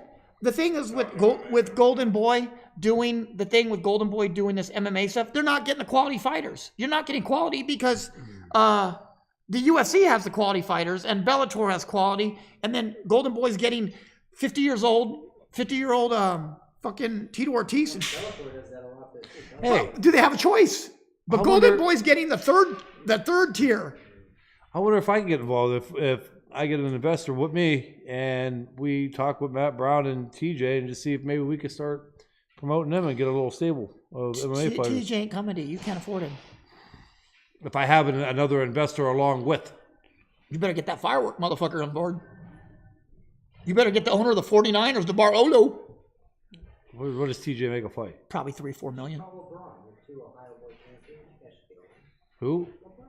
LeBron. LeBron would be like, no, it's a great idea. I ain't using you. All right. Kelly still needs to work on his wrestling and his jiu-jitsu, and I could see him doing it. But, you know, I just... Who said that? John said Kelly and MMA. You know what, though? And I agree, Amy. I think Golden Boy is getting sloppy thirds in the MMA. I mean, we know what kind of fights were coming out back when K1 was around and some of these other organizations. Like, Jesus Christ, this sucks. Yeah, but they're getting their foot in the door. They're getting their foot in the door. But will Golden Boy ever be able to compete with the UFC? Which is no. Stuff for Bellator, dude. Bellator they have they're like 50-50. They have some great fighters. Like they have some UFC fighters that are fantastic, like Benson Henderson. Yes. The dude is fantastic. Oh, he's a monster. He's one of the best ever. But then they're putting up fights like, they're just gonna put up Kibble Slice fights. They're putting up these Shamrock Gracie fights and all this other shit that just has been fatal how many more times. The thing is this though. Yeah, but some of those fights are the best fights. They are, but the thing is this though. Bellator takes better care of their fighters than the UFC. They treat them better and they pay them well. Golden Boy, do you think Golden Boy will do the same thing? I don't know. But what the thing is, people aren't going to leave Bellator to go to Golden Boy because they're treated so well. UFC is another story, but that's the premier league. Then you get, what's great about Bellator is, they don't do pay-per-views. Everybody watches Bellator. You can watch Spike. What's their venue? What's Golden Boy's venue for people to watch? Oh, they got HBO and I don't think Spike exists anymore. No, it's that new channel. No, but they do have versus Spike, and now you're gonna start seeing Golden Boy MMA fights on the Lifetime Network. It's gonna come on after somebody beats the shit out of their wife, and then they're gonna have MMA fights. Medicine Woman fighting something. Dr. Quinn, Medicine Woman versus believe me, Chuck Norris versus Seventh Heaven. Golden Boy has outlets. Oh, he'll probably. I would definitely pay to see Dr. Quinn come out and roundhouse kick Chuck Norris. Pay anything. Oh, Dr. Quiff. Yeah, and then after she knocks him out, she says, "The doctor's in." You motherfucker, the doctor's in. Mickey Rooney, fucking Shirley Temple up. Come here, you little bitch. Golden Boy may even do the app to get that in. He's like, let me show you sit on my lap. Let me show you my miracle on 34th Street, bitch. It'd be like, remember that show Celebrity Deathmatch? Only in real life. Marilyn Manson versus all the Foo Fighters. Yeah, like, why are we doing Dancing with the Stars when it could be Boxing with the Stars? Wasn't Marilyn Manson on Celebrity? Yes, he was. Remember he pulled out what's their name's eyes, didn't he? Did he take his ribs out or something to do a move? Or? He took his ribs out. Judge Mills Lane. That was the Clay. Yeah, I'm good, Ethcar. How are you? Kelly. Oh yeah, we're gonna ask Matt Brown his opinion. We definitely will. Who won that fight, James? Tito or Chuck? They haven't fought yet. They fought before, and I think they have a win each. But the new fight, I don't know, Kerry. I'm just taken aback that I don't think Golden Boy should stick their hands in a sport that they don't completely understand. I think that it's a recipe for disaster. I think Golden Boy has enough trouble holding on to the fights that they do have and the fighters they do have. They shouldn't be running out looking for. But I'm sure they have somebody on staff that knows or that's really good with that. I'm sure they're at that point where the money and they're not gonna. The one thing about Oscar is he's good about hiring people smarter than him. And people do so like watching the classic fights. Tito, Chuck. I mean, that's yeah. But I don't want to watch Fedor and Royce Gracie anymore. But Bellator does that. But they'll be showing them. They'll show them. Yeah. We'll be seeing Benson Henderson and Wonder Boy. Yeah, YouTube question. Michael Cooper. Question for Kelly. Did you ever have any promotion business problems with Bob Arum or any other boxing manager during your boxing career? No, not really at all. Top Rank was fantastic. Yes, after 5 years, we started negotiating and talking with Golden Boy a little bit, as much as we were kind of allowed to under a contractual agreement. And I was definitely, because Golden Boy is a fantastic promotional company also, but I just think at the end it was safer and better to stay with. What? Oh. All right? Yeah. Where's the delay at on that? But no, so never had a big issue. Top Rank was fantastic, man. I can't argue with that. No, I don't know. I'll tell you what happened to Dana White promoting boxing. There's a status. You're making me laugh. Stop it, you fucker. There's a status quo in boxing, and you don't just jump in with some of these promoters because they will push you out. Dana White could come in with $3 billion. It doesn't matter. If you can't sign the talent, your money doesn't work at all. It's the same thing with Eddie Hearn. Eddie Hearn jumped in with $1 billion, going to sign all these stars, and you know what? Nobody signed. Fighters, for the most part. No, he had a couple. Well, he had a couple signs, but it wasn't. Yeah. He was after Mikey. He was after EJ. He was after Crawford. He was after all these guys, and nobody went. Yeah. The thing is this. Fighters will stay where they're comfortable at. If they're being taken care of and they're getting paid, they're not going to fuck it up by running somebody they don't know. But and you're probably right about that. I mean, Dana White's going to be the face of UFC. Yes, but not boxing. Yeah, not boxing. No, absolutely That's not. what we're talking about. Him in boxing. But I think De La Hoya could do. I think Dana White could do something in boxing where he's going to make good enough money where I don't think he really gives a shit because he is the king of UFC, and he could also make more money here. And just to say that I had a part in boxing, promoting big fights, and the same with De La Hoya. Again, De La Hoya, as you said, he got people working for him that are 3 times smarter than him. But and I hope you're supposed to have people. But the thing is this. But the thing is this: they're not getting the signings that they were hoping for. They thought guys like Eddie Hearn and guys like that Dana White thought they were going to come in and flash the $4 billion check that he had from Zuffa. He was going to flash that fucking $4 billion, and people were just going to jump on board. That's not the way it works. You know, how many other promoters have tried that over the years? We had Rock Nation tried the same shit, and they're out of business. You have so many people try that over the years, and it's not that. It's not the money like that. People are going to go where they're comfortable. It's kind of like having a McDonald's and you bring in a good little mom and pop hamburger joint. It's going to be good, but chances are McDonald's is going to stay there for a very long time. And it's going to have more cars going through the. Well, okay. Rock Nation was around when they started out when you were fighting still. If Rock Nation came and said, Kelly, we're going to pay you $8 million more as a signing bonus to sign with us. But you have to leave Top Rank, knowing that they might not be around next year or the year after, and that you're not getting paid. Where are you going to be happy at? Well, at what point in my career is this? Well, when you signed with Top Rank, or let's say mid-range. Let's say after Taylor won. After the second re-signing, 2005? Yes. Well, 2005, I still was only making $200,000. 15 grand. So. I would have had Captain Viking Herm still that longboat over towards that $8 million. No, I don't think so because you would have got paid. You would have got paid. The land of milk and honey. No, but if you're out of business, you're not getting paid it. They're in breach of contract and they're going to do bankruptcy. You ain't getting shit. Well, if I got the $8 million up front, they're not going to do that. They're going to give it over your fight. MMA fights. Have you ever seen the original UFC fights? Yes. When they were you had these guys in jeans, guys my size, fighting like little 4'3" guys. Says Ithgar said. Yeah. What happened to those? Let's go back to those fights. Those were awesome. It went against safety protocol. They elbowed and shit, pissed on each other. I can tell you that in the first UFC fights. Well, speak up so the fans can hear. The first UFC fights would happen when the Gracie started the promotion. The pay-per-view rights that they bought for the first UFC fight, they did not reserve enough pay-per-view time because there were no time limits and there were no weight classes. Yeah. So everybody that bought UFC 1 never got to see the end. Same thing happened with UFC 2. Anybody that bought the pay-per-view never got to see the end. It's true. I remember that. That's when they got bailed out by Dana White. Everybody comes in, organized it, got weight classes, set up time limits, and now you can have pay-per-views. Yeah. Ithkar said, outside the current title holder and lineal champ, who do you think is the best heavyweight out there, other than the champ and the lineal champ? Usyk when he moves up. Yeah, you got to keep throw Fury back out there. Fury is the champ. Yeah, that's right. How the fuck is that possible? I don't know. What about Dylan White? Dylan White might be one of the better guys there in the division.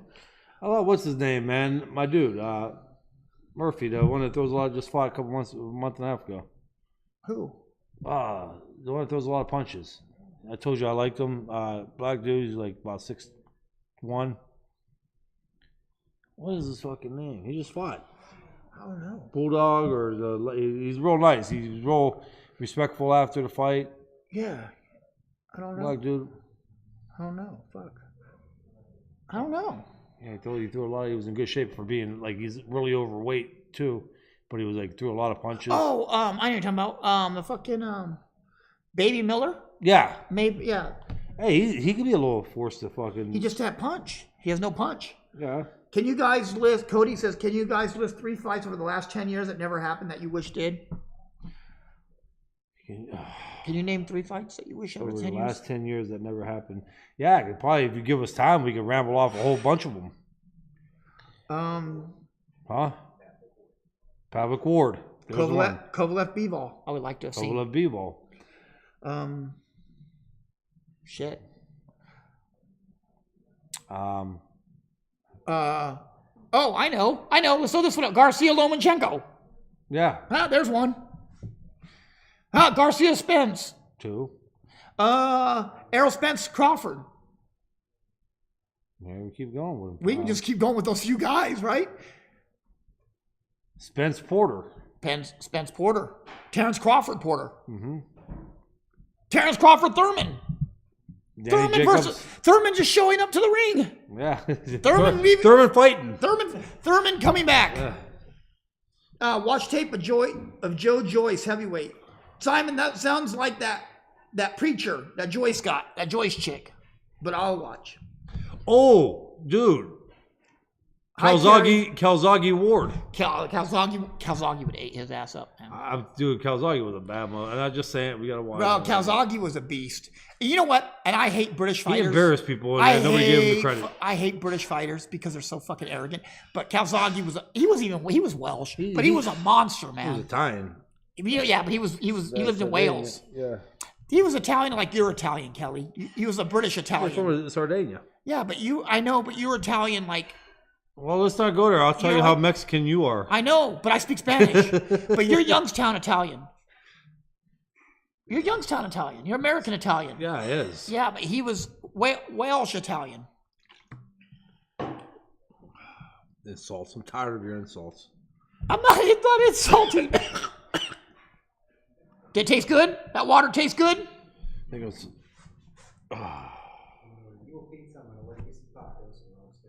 Dude, tacos sounds good right now. Tacos sounds so fucking good. Why don't you send Viking Herm to get us some tacos? I don't know where Viking Herm... Hey, we got 15 minutes till Matt Brown comes on, and we can really get down on this Teddy Atlas thing with Matt Brown, because Matt Brown will fucking... You know what? I want to get this... But hey... I want to get this set up where we ain't got to keep effing with the phone either. Pavlik versus Calzaghe? Hey, if anybody wants to be a host of the Punchline, we have a job opening for the Punchline. Viking Herm, you see Viking Herm next week. Hi, this is Viking Herm, and the Punchline. I've been cramming boxing information all week. I want to talk about Mikey Crawford. I got 400 ring magazines in the back of my longboat. I want to talk about Terrence Crawford. I want to talk about Terrell Spence. Taco. You know what? I'm not allowed to eat tacos right now. YouTube watcher Verde Park 9 says Ward won. Come on, grand fight, BT Ward all the way. Ward would beat Calzaghe. Hey, you know what? I'm not going to argue with that. It's not out of question. Not at all. But I just think Styles makes fights, and Calzaghe, I think Ward, a big strong point that Ward had was he's also savvy and slick and rugged on the inside. But I agree. And can I say one thing?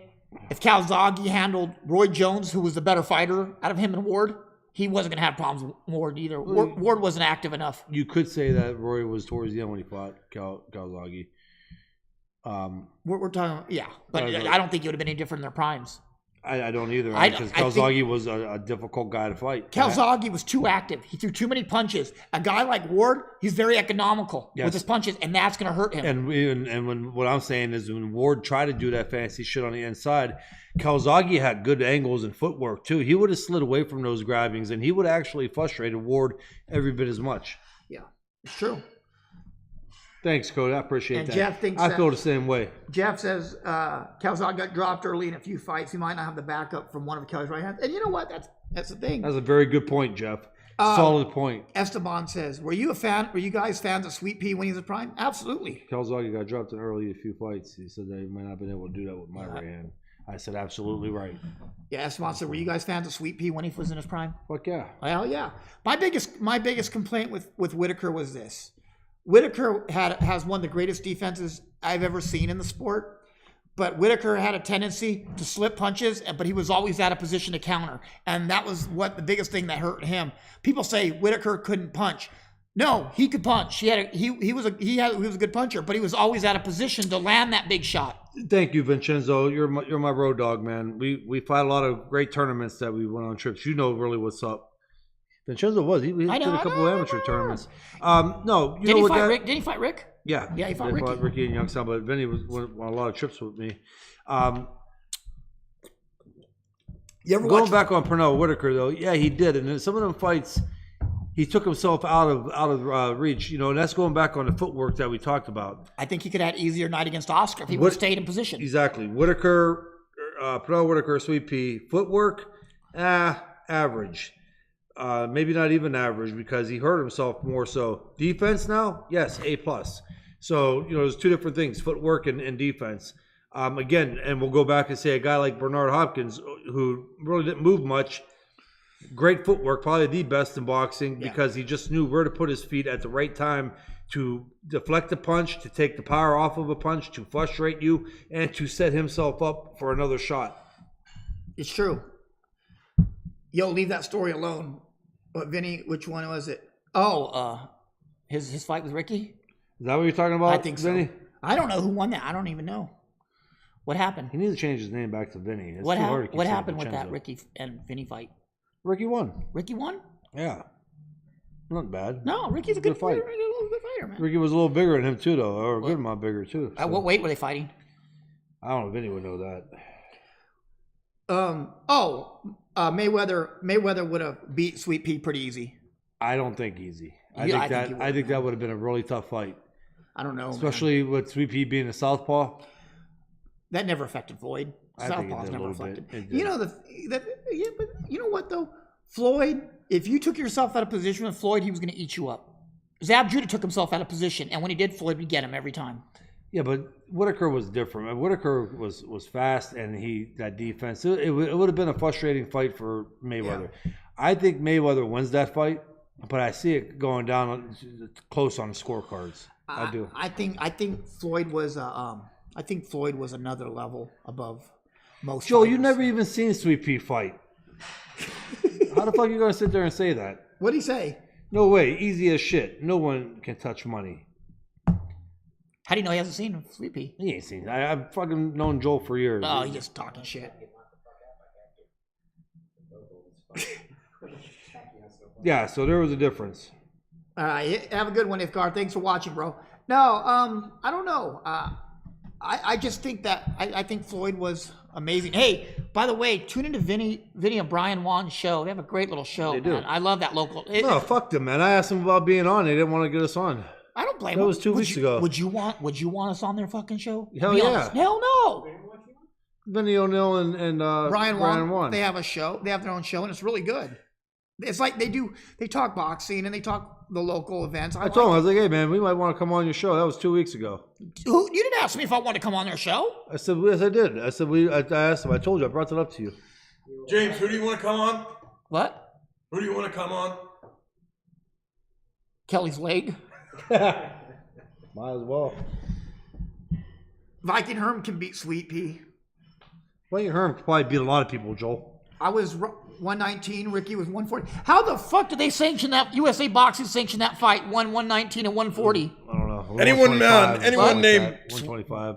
He said he was 119 and Ricky was 140. Ricky was definitely a little bigger. Oh yeah, but why would they even? Probably about 10 pounds heavier. I want to know who agreed to that fight.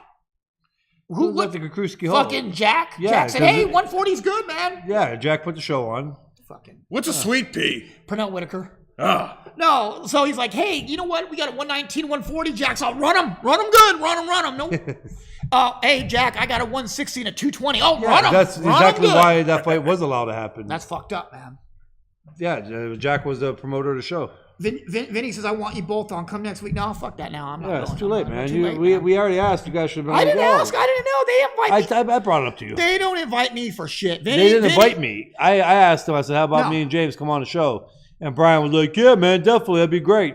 Oh, 2 weeks later, these guys are fucking chirping in the studio alone, and we're not there. Vinny and Brian don't want us on their show. They're like, hey, you know what? Fuck these guys. Fuck their stupid show. Fuck their stupid memes. We don't want them on the show. But everybody listens to their show. They do have a good show. They do. I listen to it. I actually listen to it, and I don't even comment stupid shit because what they say is usually pretty correct. Okay. Green Park said Verde Park. I mean, it's Green Park. Yes. Yeah. Yes. Duran versus Mayweather. At what weight? 35? Fuck, I take Mayweather in any weight. I got Mayweather. I take him at 130, 135, and 147. Can I tell you why? 140. Can I tell you what I think? Yeah. And tell me if you disagree. With Mayweather and help me with that. With Duran. Duran, sorry. My mind just went froze. I must be from all the years of getting hit too. Duran was strong and he was powerful and he would push people back. But what Duran was a bully. And he was a bully. And with the bully is anytime he had pressure coming back, he would fold. And it happened a lot. It happened with Leonard the second time. It had with Benitez, Hagler, and Hearns. As soon as the pressure came back, he would. And at 135 and 130, He says at 140. at 140, Floyd would put pressure on you at that. And I don't think. I think his shortcoming was his brain. I think Duran's shortcoming was his mind. You know what I mean? He was weak. He had a weak mind, and I think that Floyd would have. Do you think Floyd hit hard enough to do that to? No, Duran? absolutely not. But what I think he would have done, he would have frustrated him and made him quit by just landing the punches he landed. Okay. You very good points, very valid points. But let's really think about that. Jose Castillo. Yes. First fight. Yes. And granted, Mayweather may have had an injury, but he was able to get to the body and do what he did against Mayweather. Yes. Now, I know I sound like that. Oh, that one fight. Why does everybody always bring that one fight? Because it happened. Duran, on the other hand, I think definitely hit harder than Castillo. Yes. Okay, and went to the body better. So if Castillo was able to do that, though, and Mayweather didn't hit that hard to really... Again, I think he could have hit hard enough to give people's attention and make them wary of coming in crazy. But I think with Duran, would that have been enough to keep a Duran away from targeting that body? Duran was aggressive and hardcore going towards the body, had a good hand speed, better than average hand speed going to, punching. Do you think that Mayweather could have done that for 12 rounds to keep Duran? And with those rounds, Mayweather lost rounds to De La Hoya doing that. He lost rounds to Castillo. You know what I'm saying? Like when you really go back and think about that, I think Mayweather wins that fight in a very close one. Comes down to the wire. Joel said, "That's your opinion, though." Okay, obviously it is. I just think with Hagler or fucking Duran. Sorry, guys. I just think with Duran, I just think that when the pressure came back on him, he didn't do as well. And a guy like Benitez, who fought a lot like Floyd Mayweather, he did. Mm-hmm. He didn't have the power like Floyd, like a lot of guys, and he fought the same way Floyd did. He frustrated Duran, and I think it'd look a lot just like that. Yeah, but it's one of the things. Like if you think about it, yeah. But I'm still looking at like how Duran. I could see it as a 50-50 fight. I could see it that, but Vincenzo, I'm not sure. Thanks, Jeff. Well, let's get these two real quick. Cody said, if Floyd fought in the days of Hagler, Hearns, Duran, Leonard, would he be 50-0? Then I'm gonna hit the YouTube after this. I don't think so. But with that being said, I think the only one that would have beat him was Leonard. Yeah, but again, too, though, if you're fighting at that time, yes, you stand a good chance. Though those are a lot of wars and a lot of tough fights back to back, and it wears on you. Again, I take it as saying like if you play football in the Big Ten, you're due to lose a game or two in a season because it's just a hard schedule. The same thing goes for boxing. That's a hard division. That's why a lot of them guys had a hard time staying undefeated in that division.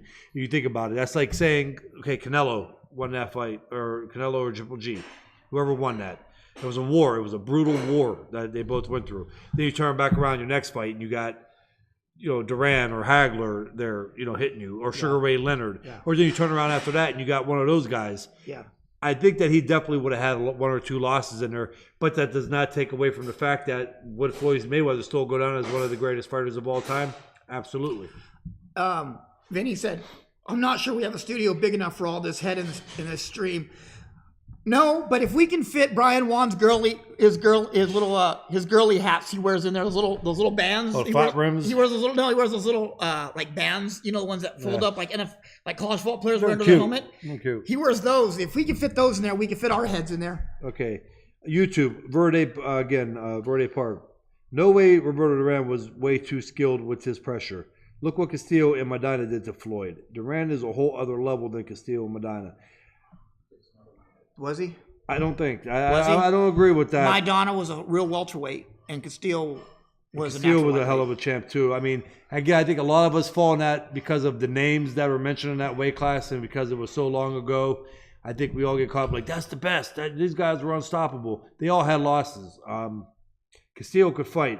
But again, but now Verde on the same point though, I see a little different than James does between a matchup in Duran and Floyd Mayweather. I think it's a toss-up fight. That's what I just said. But I think, breaking down with Duran how he went to the body. Yeah.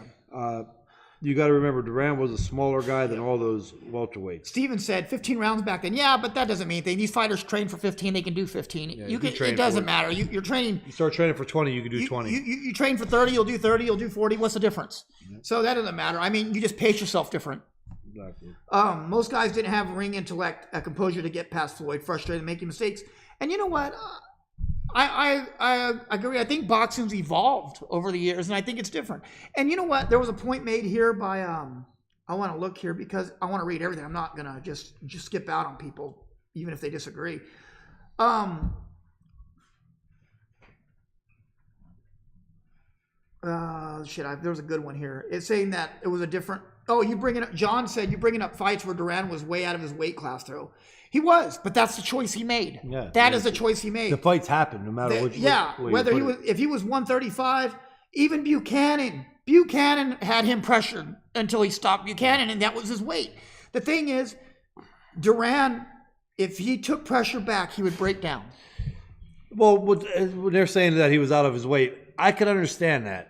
Truly, but that's his. So them losing to them guys at that weight does not take away, though, the fighter, from at least for me, the fighter that he was. I know Duran at the right weight class, the weight that he should be. I know how good of a fighter he is. So we should give Leonard, Hearns, and Hagler an asterisk for beating Duran because he was not their weight, right? No, but that's what they're saying. No, but the fights didn't. You can't take the fights away. Yeah, they happen, but. Don't tell what I'm saying is it's a loss. Oh yeah. It's a loss, and you have to talk about it. But that does not make my final decision on how I feel about Duran. Yeah. I won't use those fights either as my final decision on Duran. No. I will go back and say, well, Duran at a junior lightweight or a lightweight at his fighting weight, how good was he? I'll say that he was one of the best. Let's call it like it is. Hagler didn't move Duran did not move up weight classes because he chose to. He moved up weight classes. He couldn't stay out of the fucking kitchen. Let's be honest. He could not. He had trouble making weight. He would blow up huge between fights. Yeah, but I mean, no, but he moved up weight classes because of discipline issues. It wasn't because, I want to go up and fight the best. It was, no, you weigh 180 and you're supposed to be 35. You know what I mean?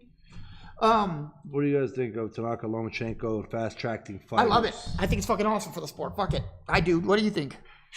I think it's a whole new ball game now that fighters don't have to be 30-0 anymore. I think it'll slow down quickly though. I think those are a rare few, a breed, Yeah, and I think it'll slow down. You have guys like who? Lomachenko, Tanaka, Inoue. Because you got promoters that are going to want to build these guys. These guys get a loss that early. People don't understand. The boxing fans up here don't realize, like when I get in the argument about Lomachenko fighting for a world title in a second pro fight, and losing to a guy like Salita, that's a whole different fucking ball game from a 4-rounder amateur to a pro 4-rounder to a 12-rounder. No. I think a lot of the steam will come off these guys if they get beat early on in their career, and the fans won't be like, because it was only a second fight. They'll be like, you got beat by Salita. Yeah, you know what I mean. And so I think they'll slow that. That'll come to a halting end. I think after a couple prospects get beat. That was Lomachenko's fault. He didn't have to take that fight. Yeah. He should have waited, but again, that's how Lomachenko. But Vinny said, I think Floyd frustrates Duran and catches him late in the fight, rushing in. The lateral movement would be too much, and I agree with Vinny. I have to agree with him. He's right. He's 100% Duran right. fought Leonard and did art with that movement. That was the first fight, right? Yeah. But the second fight, he didn't. Duran, I mean, again, I think Duran was a little more stronger than Castillo and hit harder than Castillo, and I think that he was faster than Castillo. Well, on the same, I agree. But on the same token as this, Duran was also a guy that didn't have a plan C or D. No. Floyd is. Floyd would have figured Duran out and went to another plan if that didn't work, and went to another because Floyd has a plan A, B, C, D, E, F. He has a whole toolbox of shit. But against a guy's style like that, is some of them game plans when you ain't got enough pop to keep a guy off you, no matter what game plan you have, that guy wants to come in and you ain't got nothing to make him say. I'm telling you, I think Maidana hit every bit as hard as Duran, and I think I maybe agree with Oscar that. did too. I agree with that. And if you can keep those Diego Corrales, you can keep those fucking guys off. And Diego can pop. I don't think it was because of the game plan that Mayweather made that one. I think it was because of his overall athletic ability that won him that But fight. it would be the same athletic ability used for Duran. Yeah, but I think the body attack for Duran would be better than Duran was a better body puncher than Maidana, and he would have utilized that. He would have fucking went to the body way more than Maidana did. Yes. And that would have eventually probably broke Mayweather. That's what I keep saying. As well as you know, when you go to the body, you're going to take a lot coming in. Oh, and Duran's going to eat a lot of Floyd's counters coming in, and he's going to saw him up. Mayweather was great for catching you with that little slick, quick uppercut. Or that rock back, that like rocking horse right hand he would throw. I think it would be a great fight. Yeah. All right, Verde Park, again, Castillo and Maidana were great fighters, not legendary like Duran. They had no boxing IQ that could match Duran. Duran also had defense. Yep. You know what? Verde, I don't agree with that. Castillo was a... Is he monopolizing YouTube? No, he's fine. He's good. No, I'm just joking. Good questions. Is the hunt for super elite refined fighters on the rise? I think so. I think this is a whole new level of amateur. We're getting guys with 300-400 fights coming out now. And I think that's everybody's knowing that everybody's trying to do that Lomachenko blueprint, and it's crazy. And not everybody is Lomachenko. For every Tanaka, Inoue, and Lomachenko, and Bivol, right? There's 300 or 400 regular guys out there that has to straight by and do 25, 30 fights. And then in that weight class are throughout the world. You know what I mean? Boxers. Yep. And Vinny asked the same thing. Some of the fast track fighters have a tremendous amateur background. And it's true, Vinny. And you know as well as anybody, with that big amateur background, it helps. But it's not the be all end all in a pro fight, but it does. It leads so much into natural technique, and you're well schooled in the science with that great amateur background. But going back on that, fuck the amateur and how many, if you had 900 amateur fights or 9,000 amateur fights. I'm also saying if you had fought only 4 and 6 rounders, yes, the difference between it carries no weight into fighting a 12-round fight. What carries weight into fighting a 12-round fight is when you start fighting the 6, 8, and 10 rounders. Then that gets you prepared for the 12-round fight. Well, did you see the look on Gary Russell's face when he finally moved up to Lomachenko and fought a 10-rounder? Did you remember that shit? He was like, what the fuck did I get into? That might probably, yeah. That was, and then Simon says, the World Series of Boxing and no headgear in the amateurs is fast-tracking the fighters today to where they are ready for bigger fights quicker. It is true, Simon, but at the end of the day, the gloves are still different. They might be 10-ounce gloves, but they're pro foam. They're still using the amateur gloves. They're not using the horsehair gloves. Which is a big difference. And when you get hit with those MX, those Everlast MX, or you get hit with Reyes, and your whole body shakes. That's a new ball game. Yeah. And second of all, too, the most important main thing that I'm going to tell you guys right now.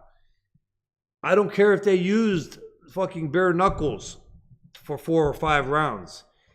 The big difference comes into play is when you're going 12 rounds. It's a whole new ball game.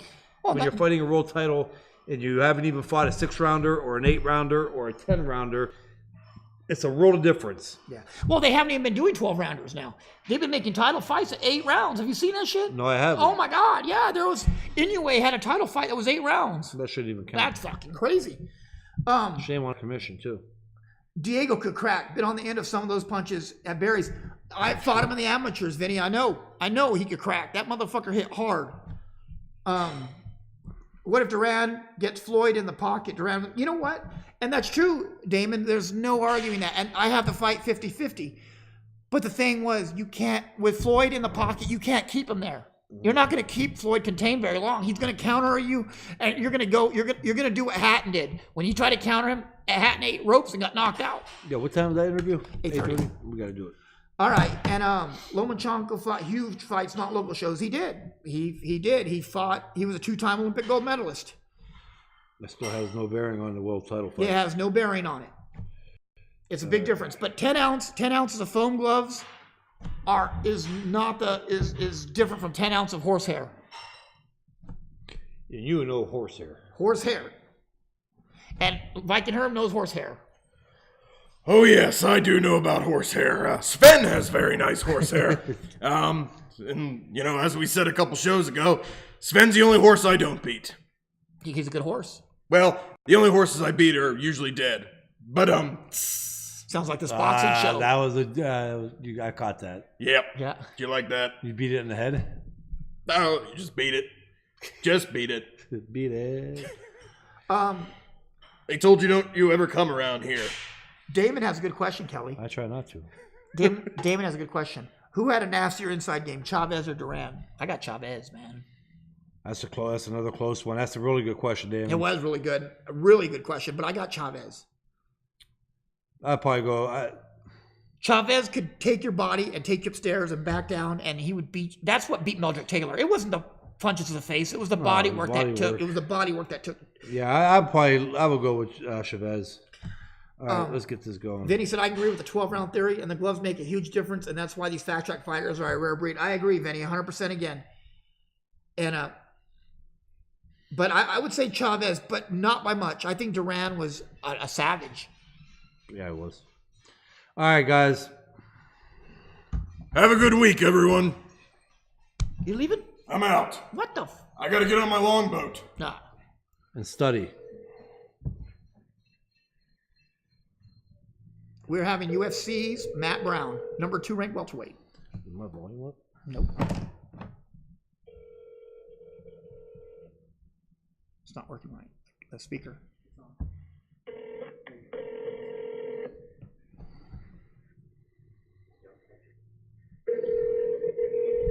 It moves. If they don't answer, he'll answer back in a second. Your call has been forwarded to an Fucking automated Matt. voice. All right, guys, we'll get to him in a second. He was teaching a class, so he's 8:30, so we'll get to it. But I was speaking of the pressure of the moment mentality. Kelly would be better on speaking of that than I would. Said that? About under the big lights, you know what I mean? The big moment, how well did these fighters do under the pressure of that big moment? That's a big thing. It all depends on the individual. It truly does. Were you ready? Yeah. And I was on the big fight with Miranda was bigger than the Taylor Spinks fight. That's what everybody wanted to see. I didn't mean to cut you off, but you had a question about that too. Who was the hardest that ever hit you? Miranda. I wanted to just fit that one in. But yeah. But so it all comes down to the individual. I mean, it's a totally different ball game going from what you're used to, or 1,000 people, or 2,000 to 12,000, 16,000, and big bright lights over you and shit like that. It's a big difference. And knowing the amount of people, to lead up to it, the press conferences and the media days and all that shit leading into the fight, it's a big difference. Do you remember when you were fighting? When you're fighting and no one was there, and you were fighting that first fight, and there was like 3 people and a couple people from media, but then all of a sudden you switched over and it was packed arena. Yeah. How that felt? It was weird. Like, what the fuck? What happened? Yeah, that was pretty much all the beginning of my career. It was on the De La Hoya undercards, Mandalay Bay. We were in the same building that night. You were in Vargas and De La Hoya undercard. I was there too. It's a big difference. Again, and it comes down to they gave you guys the boot on that fight, didn't they? Yeah, they pretty much all of them. Yeah, they cut everybody's they cut your wristbands and tell you to. Bye, Viking Herm. I bid thee all farewell. Hey, we need to get some of those horns when you leave. They go. Yeah. One of those? Yes. Yeah, I keep that in my back pocket just in case I need it. Right. Remind me to bring your cup too. Kelly asked me if that's my horn in my pocket. Is that a horn in your pocket? Or are you just happy to see us?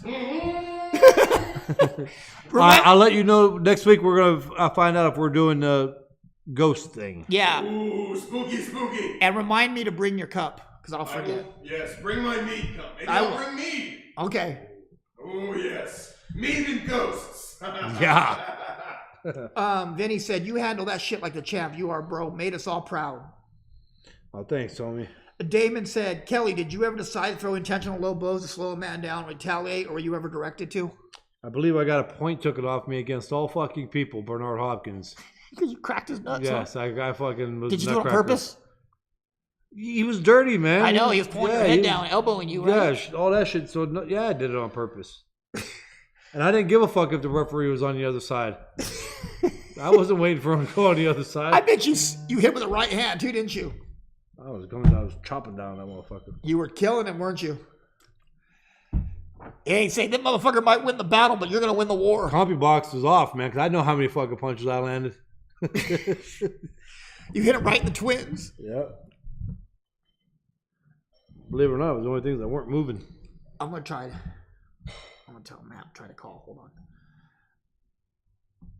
Matt's probably mad. He was supposed to be on last week. You dogged him last week, so he's... And then we call him. Because TJ called late. And then we call him 11 minutes late today.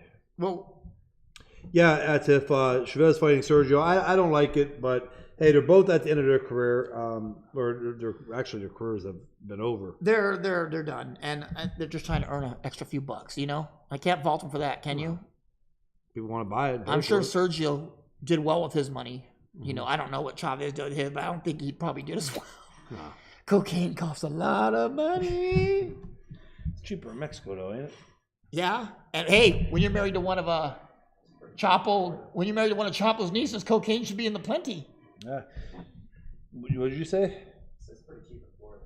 It gets more, the good stuff is more expensive as you come north. Yeah, it does get more. As soon as it hits Nogales, its price went up 1,000-fold, man. They have the same price. What, shipping and handling? I watched that on Cocaine Cowboys. Have you seen that? Great fucking show. It's on it's a documentary, but it's like a 10-part documentary on Netflix. Cocaine Cowboys. Oh yeah. Damon said, "What is the most unorthodox combo you used to throw?" Oh, I don't know, dude. That's a good question. I don't know. I do a lot of shit. You use your left hand to cash the check at the cashier's cage. That was a different combo. Here, put this all in hundreds. Thank you very much. Oh, I'm left-handed. You know, I read back in the 1950s and 60s and 70s when they used to pay fighters, they used to pay them in a brown paper bag. Streets. I heard that. I read that Muhammad Ali used to get. They gave him like $100,000 in a big brown paper sack. You know what I mean? Mm. That was all crinkled and shit. You know, that's like all mob money. Here you go. Take your 100,000 and get the fuck out. You know what I mean? Yeah. What the fuck are you talking about? Grenade Wood said, Kelly, are you still drinking every day? Really? Drink with your mom, homie. You figured a guy named Grenade would ask that question. Fucking douchebag. You should have came and drank. You should have came and drank with me, Grenade. Maybe you'd been successful. That name looks like a pug. Looks like a pug. Look at his face.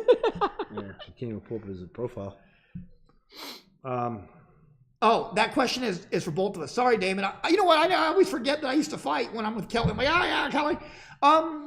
You know what I used to like to throw? It was kind of like an Oxnard special, like a guys in Oxnard used to do. Kelly, you probably threw it too. He threw that 1-2-4. Do you remember that?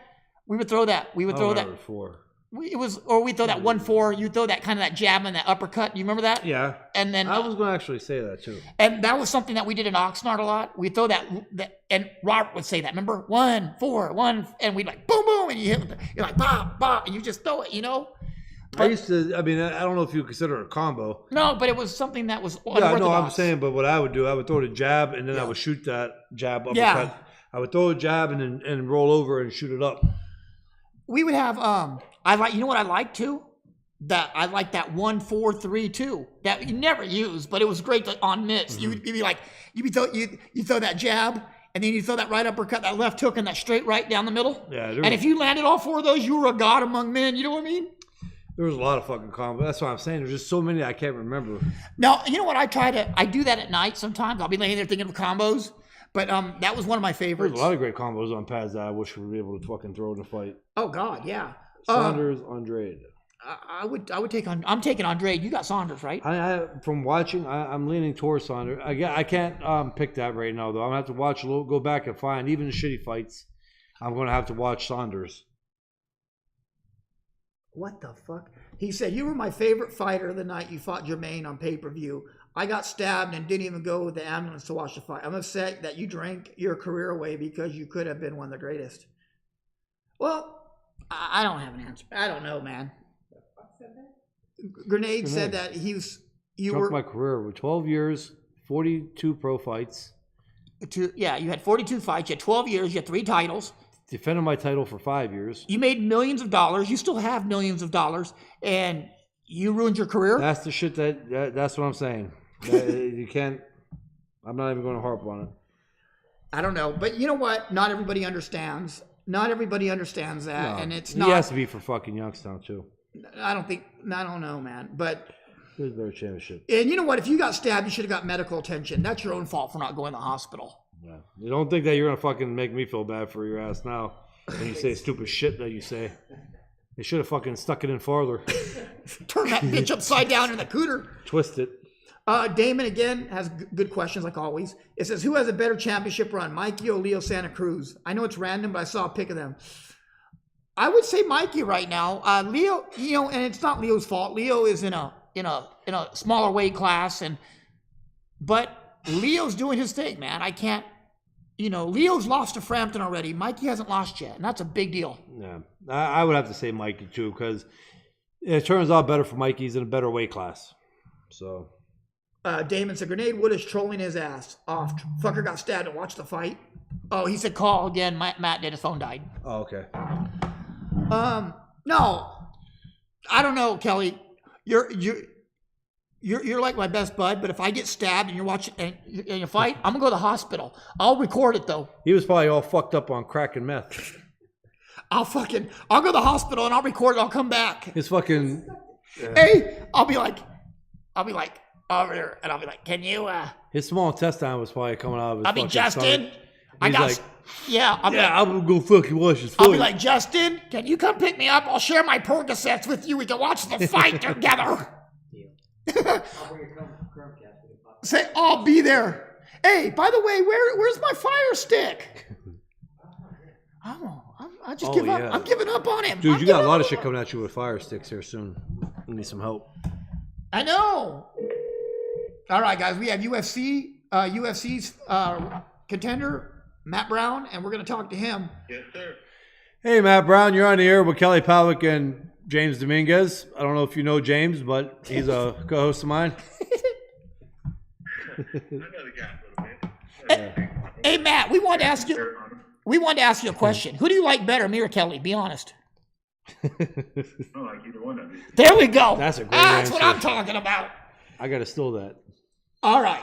Here's what's going on, Matt. We wanted to get your opinion because some shit kicked off in this week, and we thought we would ask the man himself.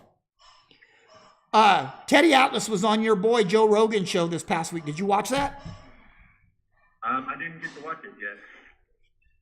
He made the comment that Mike Tyson was not a good fighter, that he's actually a 0-5 fighter because he never faced adversity. What do you think? I've said that for many, many years, that he's the most overrated fighter in history. Now, granted, anybody I think that has real boxing knowledge, they don't rate him in the top 10 heavyweights either. I have him in the top 15. But in terms of the mainstream and the aura that he put off and everything, he's the most overrated. But Okay. there's not really these boxing pundits that don't know any better. I mean, I think we all know. He was his whole career was based on his potential, not on his actual body work. But Matt, on that point, do you think it's fair for a guy like Teddy Atlas, who has not, to call him a coward, who has not fought a pro fight himself, Or an amateur fight. or pretty much an amateur fight, to go in and take the guy's credit away? You said he's 0-5, and pretty much calling him a coward. But the guy, after getting knocked out by Buster Douglas, came back to fight again. He made that lonely walk to the ring. He was in a dressing room going with the nerves. He fought all them fights afterwards. Do you think that's fair for somebody like Teddy Atlas, who was Never fought? never fought, though, to be able to say? I look at it like, if he disliked Mike Tyson, yeah, he could call him an asshole. He could call him all the other names he wants. A bitch? But to check his manhood a little bit and call him that, A coward, I think that was just a little unprofessional, low, and I don't think it was right for Teddy Atlas to say it. I couldn't agree more, to be honest. I mean, yeah, I don't. That was the same thing when you had an issue with Snoop Dogg calling Connor out. You know what I mean? Yeah, well, I think it's a little different, but yeah, I don't think there's any place for people to be called a coward. I mean, certainly Mike Tyson was not a coward. Yeah. Because the one thing that he wasn't, but I'm always saying he's overrated, and I thought that's what you were saying. Just Teddy said the same thing, and and I think he's perfectly fine to as a commentator and a boxing analyst, to say what he thinks, but yeah, in terms of calling him a coward, that's out of line. Yeah. I don't know, but I just thought I thought it was more personal and kind of petty more than anything else. I think it went back years. It's years and years of pettiness to talk about him being a 12-year-old boy hiding behind walls in Brooklyn. What does that have to do with his career as a heavyweight? Yeah, well, I guess him and Teddy and Mike go way back. Oh yeah. I think if any of us were in Teddy's shoes, we probably wouldn't care too much for Mike either. Yeah, but there's always three sides to every story. His side, Mike's side, and the truth. You know what I mean? Yeah, and again, going back on that, having your differences and your reasons for hating somebody or disliking somebody, that's one thing. But when you get into a situation of where you're calling them on a career that they've had, especially that type of career, and you would know too. Again, as being in combat, obviously, I just think that's where I'm going with on it. Where I look at it, yeah, Teddy Teddy's allowed to have his. Teddy definitely needs to, be clear that he needs to separate the two, and I'm not sure that he's always doing that. No. Teddy, sometimes I love the guy. I think he sometimes he's the brightest mind in sport, and sometimes, he kind of goes off the rails with his bias, when he that's the blessing and the curse. That's what we love and hate about him, right? When he commentates. Yeah. He's got a great mind for the sport. I think he sees a lot of things, but when he feels something, he's got a stubborn mind. I don't think he's really open-minded to other things. When he gets set on his way, he doesn't change paths at all. Well, I guess the one good thing about him you could say is you always know what's on his mind. There's not much there to hide. Yeah, he lets you know. Yeah, it's true. So, Matt, what's been going on new with you in your world? Yeah, I'm just opening the gym, man. I'm kind of doing it, 99% by myself. So I'm just working 15-hour days, man, just putting in the time and building this thing out, trying to make it right. And, I'm teaching class now and training some guys. I got two guys. That's why I forgot that my phone had died. While I got out here late, I was in there doing some sparring with a guy.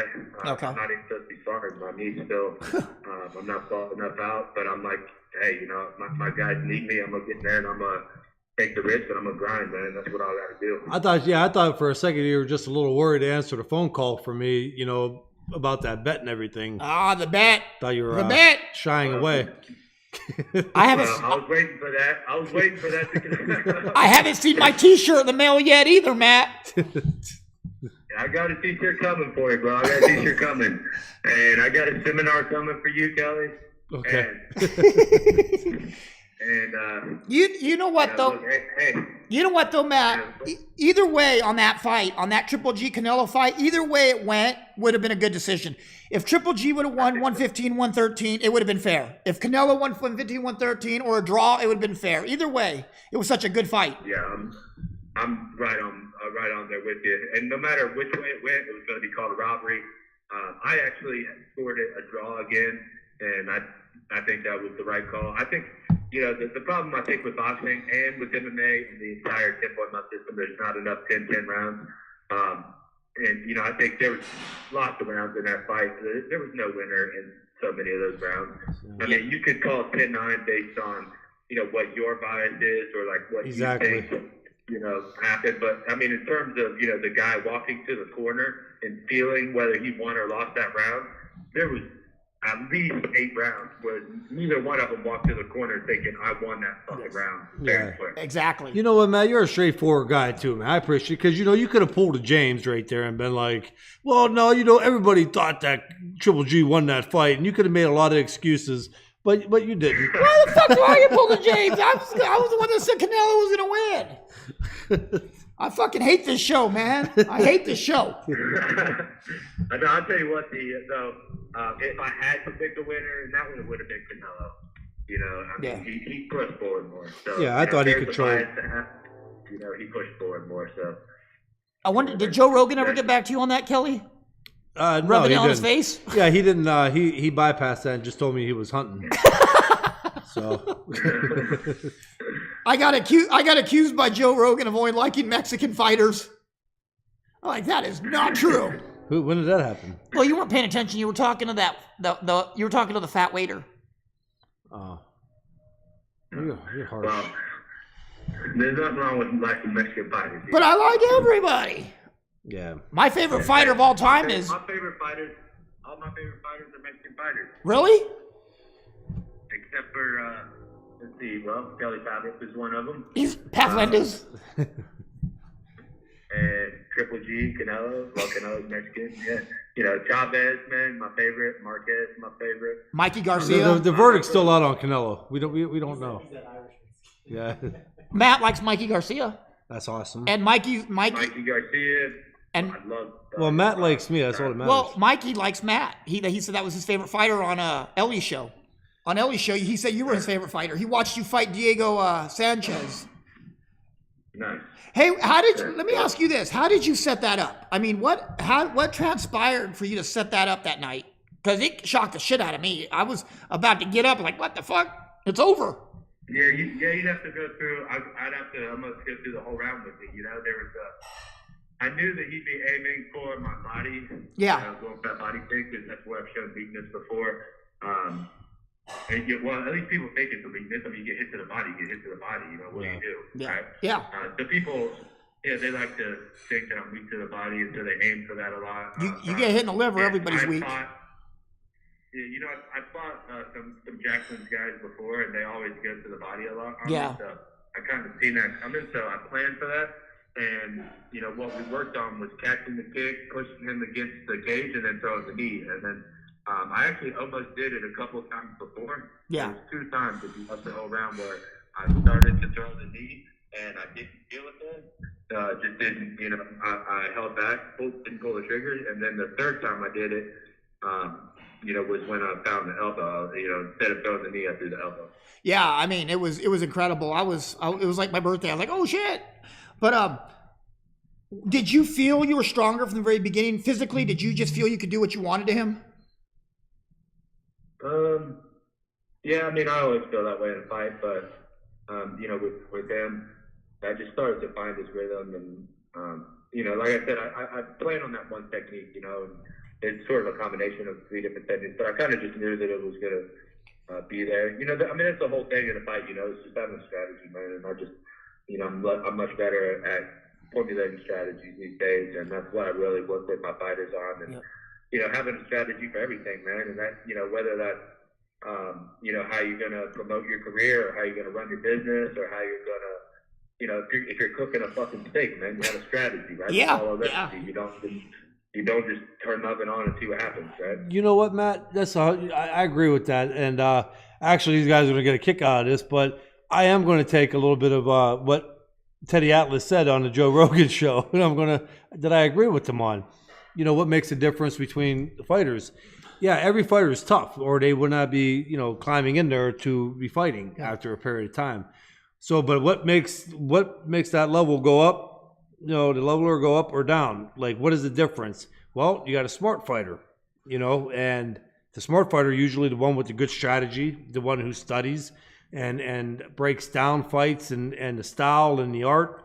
Those are the ones that are good. You know, they're better. So that's going to be the one that you're going to want to go with and take in a fight. Yeah. You know what I mean? Because it comes as a huge part of boxing and MMA and UFC. Yeah. I think that you know, you know, I think a lot of having a strategy is, you know, a lot of people, if you ever hear the old term, they always say, a lot of people say, you know, find yourself or whatever. And having a strategy is how you define yourself. You know, that's how, you know, you don't have to go search for who you are, what you do. You can really just have a strategy for this is who I'm going to be, you know, and, you know, having that pretty clear and having that, you know, knowing what having clarity with that, I think goes a long way with just, you know, decluttering your mind and giving you an opportunity to succeed instead of, you know, always kind of just like you're driving through fog. You can just clear the road and put the pedal to the metal. True. Matt, Damon Martinez, one of our producers, has a question for you. He said, does Matt ever get the urge to rap random guys up in the street to snap a limb for fun? Wait, what's the question? He said, do you ever have the urge to rap random guys up in the street and snap a limb for fun? Yes. Do you really? I mean, maybe not. I guess the end result would be the same. Like I certainly have the urge to hurt people all the time. Nothing wrong with that. I'm envious of that too. Oh, we are. I'm truly envious because, I mean, Not that I dislike people, but people are dicks. the only thing I got is to like knock somebody out, which is not punishing them. Matt could go over there and like break an ankle, Bones and legs a wrist, Necks. yeah, neck. well, I hate to act like I know the answer to life or anything, but I think a lot of people just need to be knocked the fuck out. I agree. I agree. And you know what? You more forward. I got a question for you, Matt. What do you see? I don't even say it maliciously. I say it Just gratefully. I say it, I'm trying to improve the world. Some people need to be knocked the fuck out. I want to make the world a better place by knocking people out. So I just like think of breaking a limb. I think they deserve that. A little bit you and more. Kelly ought to dress up like Santa Claus and an elf and just go knock people out. You know what I mean? Yeah, because you get knocked out, you can wake up for it and be like, lucky shot. But you break a motherfucker, he's got to walk around for a couple of days realizing what the hell just happened and why. You know what I mean? Exactly. Or limp around, I should say. Maybe a leg kick is better because then, Right on that they're soft going part to be leg. limping for like 2 weeks, but they can still, like you can't call into work because you got kicked in the leg. Yeah, I could probably call in and be like, yeah, Matt Brown kicked me in the leg. I got a blood clot. They say fair enough. Give him one of them. Calling in sick today. I'm calling in sick. I got one of them Dorian Price kicks to my hip. I'm not coming in for a week. James, you can't do the show Tuesday night. My kneecap is up by my groin. Besides, how is Dorian doing, Matt? He's doing good, man. He's over in Thailand. He's living over there. He's commentating for Max Fight. That's a big promotion over there. Dorian's a He's good one of people. commentators. So he's doing great, man. He's really happy with the life he has over there now. Oh yeah, Dorian's awesome. Matt, where do you see the UFC going in 5 years from now? Where do you see it? What do you see happening with that, business wise?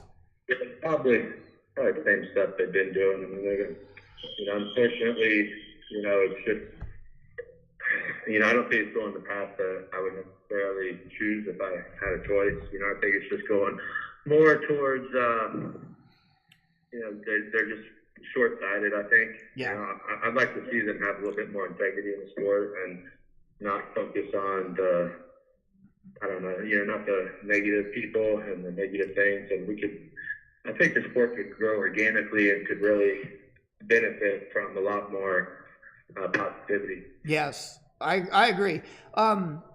What do you think about Golden Boy putting their hands in MMA? Me and Kelly talked about it, and I think it's not a good idea. I just don't think that they're not experienced enough to handle that kind of field. And when you got guys like the UFC and you have Bellator, and they got pretty much the cream of the crop. What is? Yeah, I think it's Golden Boy. It's interesting. How many people have tried now? It seems like the same thing. They put a lot of money into it. They get a couple of stars, and then they end up falling out, and it doesn't work out for them in the long run. I mean, even Bellator, it took them years to come to fruition, and the UFC took years to come to fruition. I mean, that's it's going to be. They're going to have a long, hard road in front of them. I think, just like the other promotions that have done the same thing. Yeah, and Damon has another question for you, Matt. He's a big Matt Brown fan. He said, what do you work on to refine your MMA game? Like, where are you at personally with your skill set? What's your goal? It seems like MMA is always growing and changing. So he wants to know what you work on with your training regimen. Like, what kind of things are important to you? And,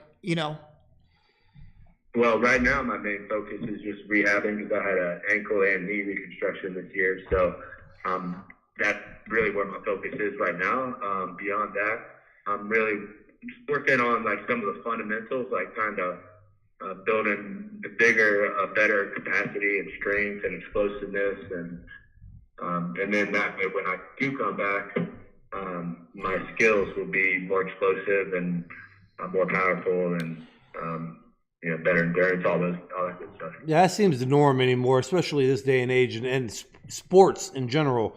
Like football players, that explosion of speed, the small twitch, that in combat sports too is the key too, and I agree with it because even in powerlifting, I mean, like they say the explosion, the acceleration from the beginning on pushing the weight up is where it's at. So you see a lot of people getting into the resistance now again, like with these Vertimax that I got here. And that is, I think that's big. That's a huge part. You're trying to be up one step faster, I agree. Yep. And I've been doing it for a long time. I've been doing resistance training for a really long time and studied it, to the point I should have a PhD in it. I talk to PhDs all the time. I just did a presentation at GFC last week with a bunch of PhDs, and I sat down and talked to them for hours about different strength training stuff. That's just something I've always had a fascination with. So, I think I can bring a lot to the MMA world in that sense. I think so too. I think that your talent lies in as a teacher, an instructor, and not a coach, a trainer as well. But I was thinking more of a teacher of strength and conditioning and things like that. Or just it's hard to find people accepted to it. It's because one of the big problems I find is the education of athletes. That you end up with a lot of these kind of second-rate coaches because the athlete doesn't understand himself the basics of what they need. And again, it's when you go back to like having a business. Like if you're the CEO, you may not understand all the details of marketing, but the basics of marketing, and you know enough that you know how to hire a good marketing person. You know how to hire a good salesperson, right? Because you know enough about sales, and that's really what I think is a problem in combat. Well, really all sports, just the lack of education. I agree. Damon has said, is there a Matt Brown signature style? Is there something that you would consider your style and yours alone? Press forward, good volume, big power, and sheer brutality. Sheer brutality. Elbows, knees, and the way I like to explain it is just savage technical brawling. Yes, you know what? That night you beat Eric Silva. I think that was at the best I've ever seen you. Just when it comes to like sheer brutality, you know what I mean? I thought you were going to kill that man that night. Yeah, that was a pretty good night. Have you seen that fight, Kelly? No, I didn't see that one. You got to watch that fucking fight. Oh, so what? That was the best he ever looked. I'll watch that. That was the best. That boxing performance was amazing that night, Matt. I'll watch it and tell Matt everything he did wrong. Break it down. And what do you? What he needs to work on. I was gonna do that like 2 weeks later, but he kicked me in the back of the head. It's like it's not worth talking about it no more. You're good. Damn leg kicks, man. He kicked. I was holding the mitts for him one time, and he did this thing where he held my head and he kicked me, and it did kick me hard, but it fucking hurt, man. I remember like, God damn, I don't even want to hold the mitts anymore. I want to go fucking home. I bet you seen like lost relatives and shit like that. Dude, I was talking to my dead grandmother and shit. She's like, it's okay. And she was speaking like Portuguese. I'm not even Portuguese. Your whole sense of smell. You smell shit that you never smelled in your 40 years on Earth. I smelled lavender and buttermilk. But does another question you have is, does MMA fighters benefit from weightlifting? 100%. I mean, I guess we were kind of just talking about that. But, a lot of people, I think all sport athletes benefit from weightlifting. The old motto we like to use is, capacity comes first and then the skill comes second. True. So, if you don't have the capacity, then you're not going to be able to develop more skill. So we can build the capacity through strength training and resistance training, different methods, but that's the key to being able, because you're going to have a ceiling on your skill if you if you don't increase your capacity. It's true. We agree. Simon Rubikava says, you've had a few 2 or 3 fight losing streaks and have always bounced back. What is the major factor to not lose confidence after a loss? Well, I think a lot of it, again, I think, kind of goes back to what I'm talking about with the strategy And you know, I sit down with all my athletes, you know, and I've done it myself for a long time. We write down a mission statement and you know, our strategy for our life, and you know what we're going to do in the long term. And I think that if you know what that is, then you don't really, you know, you can go beyond seeing the forest for the trees. You know, like you get caught up in the trees and you miss the forest. You know, so True. And really, you know, a fight. I think we have to see that as, you know, I look at my life as a journey of mixed martial arts altogether. This is my journey. Yes. The fight is a picture in time of where I'm at versus another guy. That doesn't mean that, you know, that picture in time wouldn't be different the week after or even an hour after or whatever. That's just, you know, a picture in time of that particular moment, that particular day. Yes. So I think when I look at it like that, I can be more accepting, and you know, because I'm sure you know, you guys know as well as I do. You know, you could beat somebody, you know, 364 days out of the year, but if he beats you on that one, then it's the only one that fucking matters. It's true. Yeah. You can do 100,000 positive things and you get one negative. People remember the negative. You know what I mean? They don't remember. That's true. Right. I mean, that's it. You know, you get the old saying is you could build 1,000 bridges, and if you suck one cock, you're a cocksucker. You're not a bridge builder. Yeah, it's exactly right. Sorry, guys, for mass language on the. Yeah, on the right. That was a good one. But one last question, Matt. Hey, I'm not saying there's anything wrong with being. Hey, there's nothing wrong with being a cocksucker. Kelly's been one for years. I told James, you know, he lives by this now. I told him, I was like, you're not a cocksucker if you don't make eye contact. I'm not. Yeah, I enjoy making eye contact. Oh, well, there you go. Okay, one last question, Matt. Who do you like, Conor or Khabib? I think it's an easy fight for Khabib. I said the same thing. See, me and Matt are on the same fucking thing. I got it. But with Matt's luck lately, and picking fights, yeah, go the opposite. I think you know, skill for skill. I think Khabib is probably should be a 4 or 5 to 1 favorite. Yeah. The X factor is on his mouth, man. He knows how to get under his skin. He knows how to really, you know, he really knows how to play that mental game, man. And he has a solid mental game himself, and he believes in himself, and that's the big X factor. Do you think it makes a difference, Khabib, because he don't speak English or understand it? Do you think it bothers him the same? He's got people telling him. He knows. He speaks enough English. I mean, because that's what they were saying with Triple G. Do you think the things that Abel Sanchez are saying bothers Canelo? I said, fuck no, he don't speak English. Yeah, no, he gets it. Believe me. Oh, I'm sure. Especially 2018 with social media, they're reading that shit. They know what's going on. Are you keeping it real? It might be even worse. I mean, could you imagine if you were fighting, you know, somebody who spoke a different language and they're talking all this shit, and you're like, dude, you're gonna be sitting there thinking to yourself, what's this guy saying? What is he saying? Yeah, I had that with Dennis and Miranda. Him and they're sharing whiskey over there. I don't know what the fuck. Why? I mean, whatever he was saying to me in Spanish, man, it was pissing me off a little bit. He was probably just talking about respecting you. Yeah. Now you're not only pissed because he's talking shit, but now you're pissed because he's talking shit and you don't know what the hell he's saying. Right? Exactly. Now it just pisses you off. Now it's just disrespectful. Yeah, then I remember somebody translated that he said he eats roadkill. I was like, so what? I ate Cheerios growing up. And fuck, I got home. I just had my daughter. She was a baby. I had like 15 boxes of Cheerios because I said that. Ricky Suter said, is there a fighter in MMA that you admire, that you would like, that you would be a dream fight for you? Every single one of them. Everyone. What? I don't know. I would like in that cage against any other man is a dream fight for me, man. I just love fighting. I love being in the UFC. I love getting in there and getting dirty. Whatever happened with the Nick Diaz? I remember there was talk of you and the Diaz, Nate or Nick. I remember there was talk about it. I was hearing about it, and then what happened with that?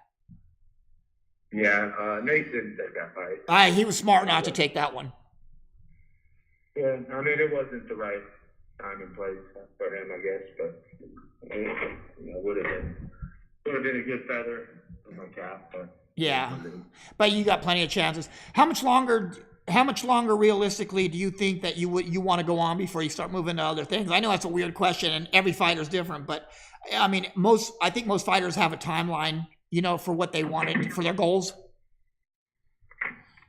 Yeah, I don't know. I mean, I'm focusing on my rehab, and I'm focusing on building the gym, and That way I can have some steady income and I can have some, place that I want to be every day and help out my kids where they can come and they can grow and be a part of martial arts. And I agree. Once those things are all in place, then I can worry about fighting again, and we'll see where my mind's at that point. It's true, and you just opened a gym in Lewis Center, Ohio, right in Columbus. Can you give people the address for that if they want to come and learn from one of the best in the world? Yeah, it's 8938 Cotter Street, CDER, Lewis Center, Ohio, 43035. And that is an awesome gym. I've been there before, and I'm sure it's a lot better now that you took over and the cornballs left. Yep, I will be down there. No, I mean now you got real fighters. Go down and see you got real fighters in the gym now, which is which was not a thing. It was more of a fit. Now Matt came there and put some respect on the building. Respect. But Kelly said he will come down, and we will come down and check out your gym. Yep, definitely, bro. Hey, Matt, is it still neon green? Yeah, I can't wait for you guys to get down there, man. You guys are awesome people, man. I'm glad to know you guys good. Oh yeah, cool, I definitely. You too, bro. It's been an honor. And is that gym still neon green? Yeah. Is it? It's still neon. But yeah. But yeah, it was great having you on, and we appreciate your time. We know you're a busy man, and love to have you on again anytime. Always a pleasure, Matt. And I'll be in touch with you. I'll shoot you a text or something. So. Awesome. Thanks so much for that. Look forward to seeing you again. All right, bro. All right, thank you, champ. We appreciate it. All right, Later. That was the great Matt Brown, guys, and we got some questions in here that was really crazy questions. I just couldn't get to them. Verde Park said, you guys got to be fucking kidding about Mike Tyson. He is not overrated. He deserves the best. First of all, I never said that Mike Tyson is overrated. That's what Matt Brown said. My job is to ask the questions. He has an answer. I said Mike Tyson, to me, would be top 15 in greatest heavyweights. That's not overrated. That is a great position considering all the hundreds of heavyweights I out said there. I had Mike Tyson.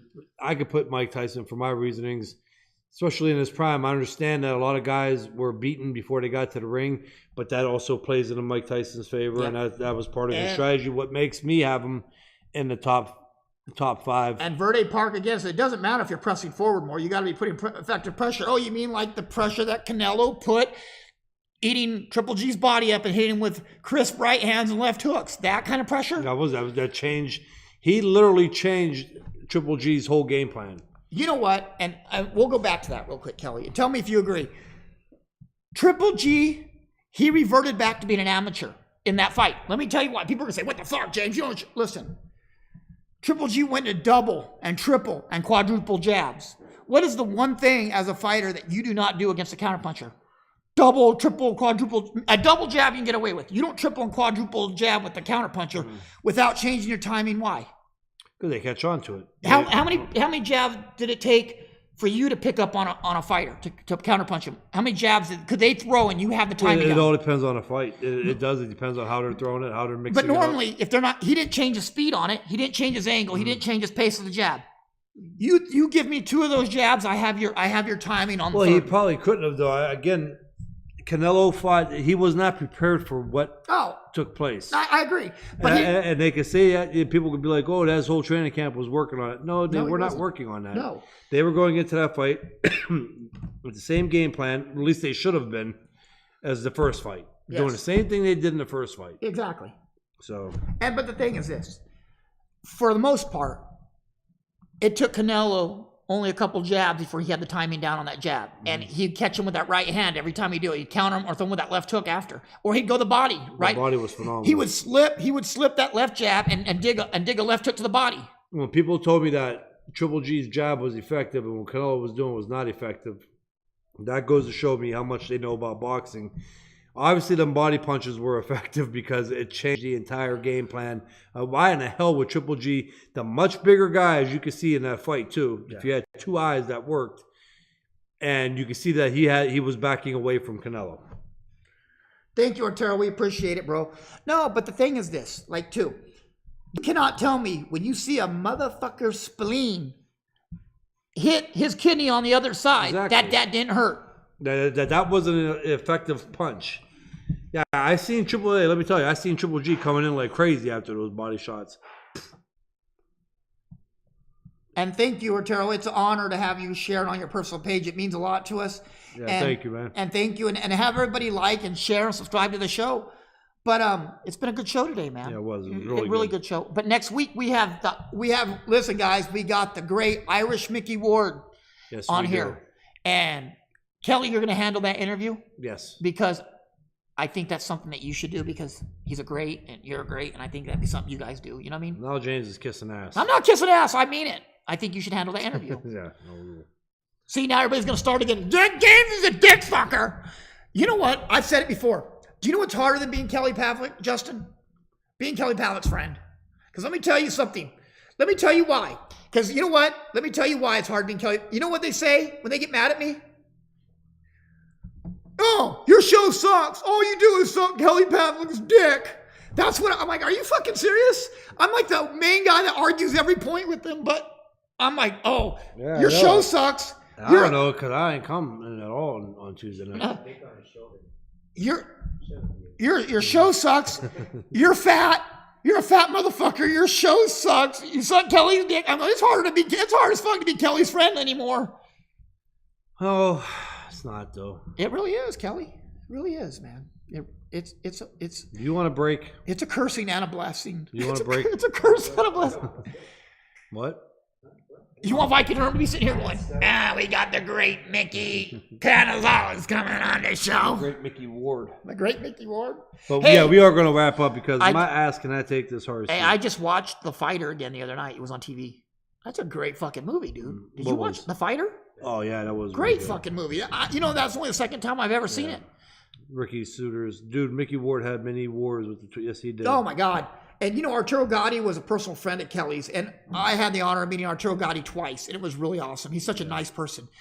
It was funny, like, Arturo Gatti was beat up. Like, he just got out of this fight, and he was beat up, and he still made time to talk to you and, be nice to you. Most fighters want to get back to the locker room, and they want to rest. You know what I mean? Oh, Gatti. He wants to meet everybody.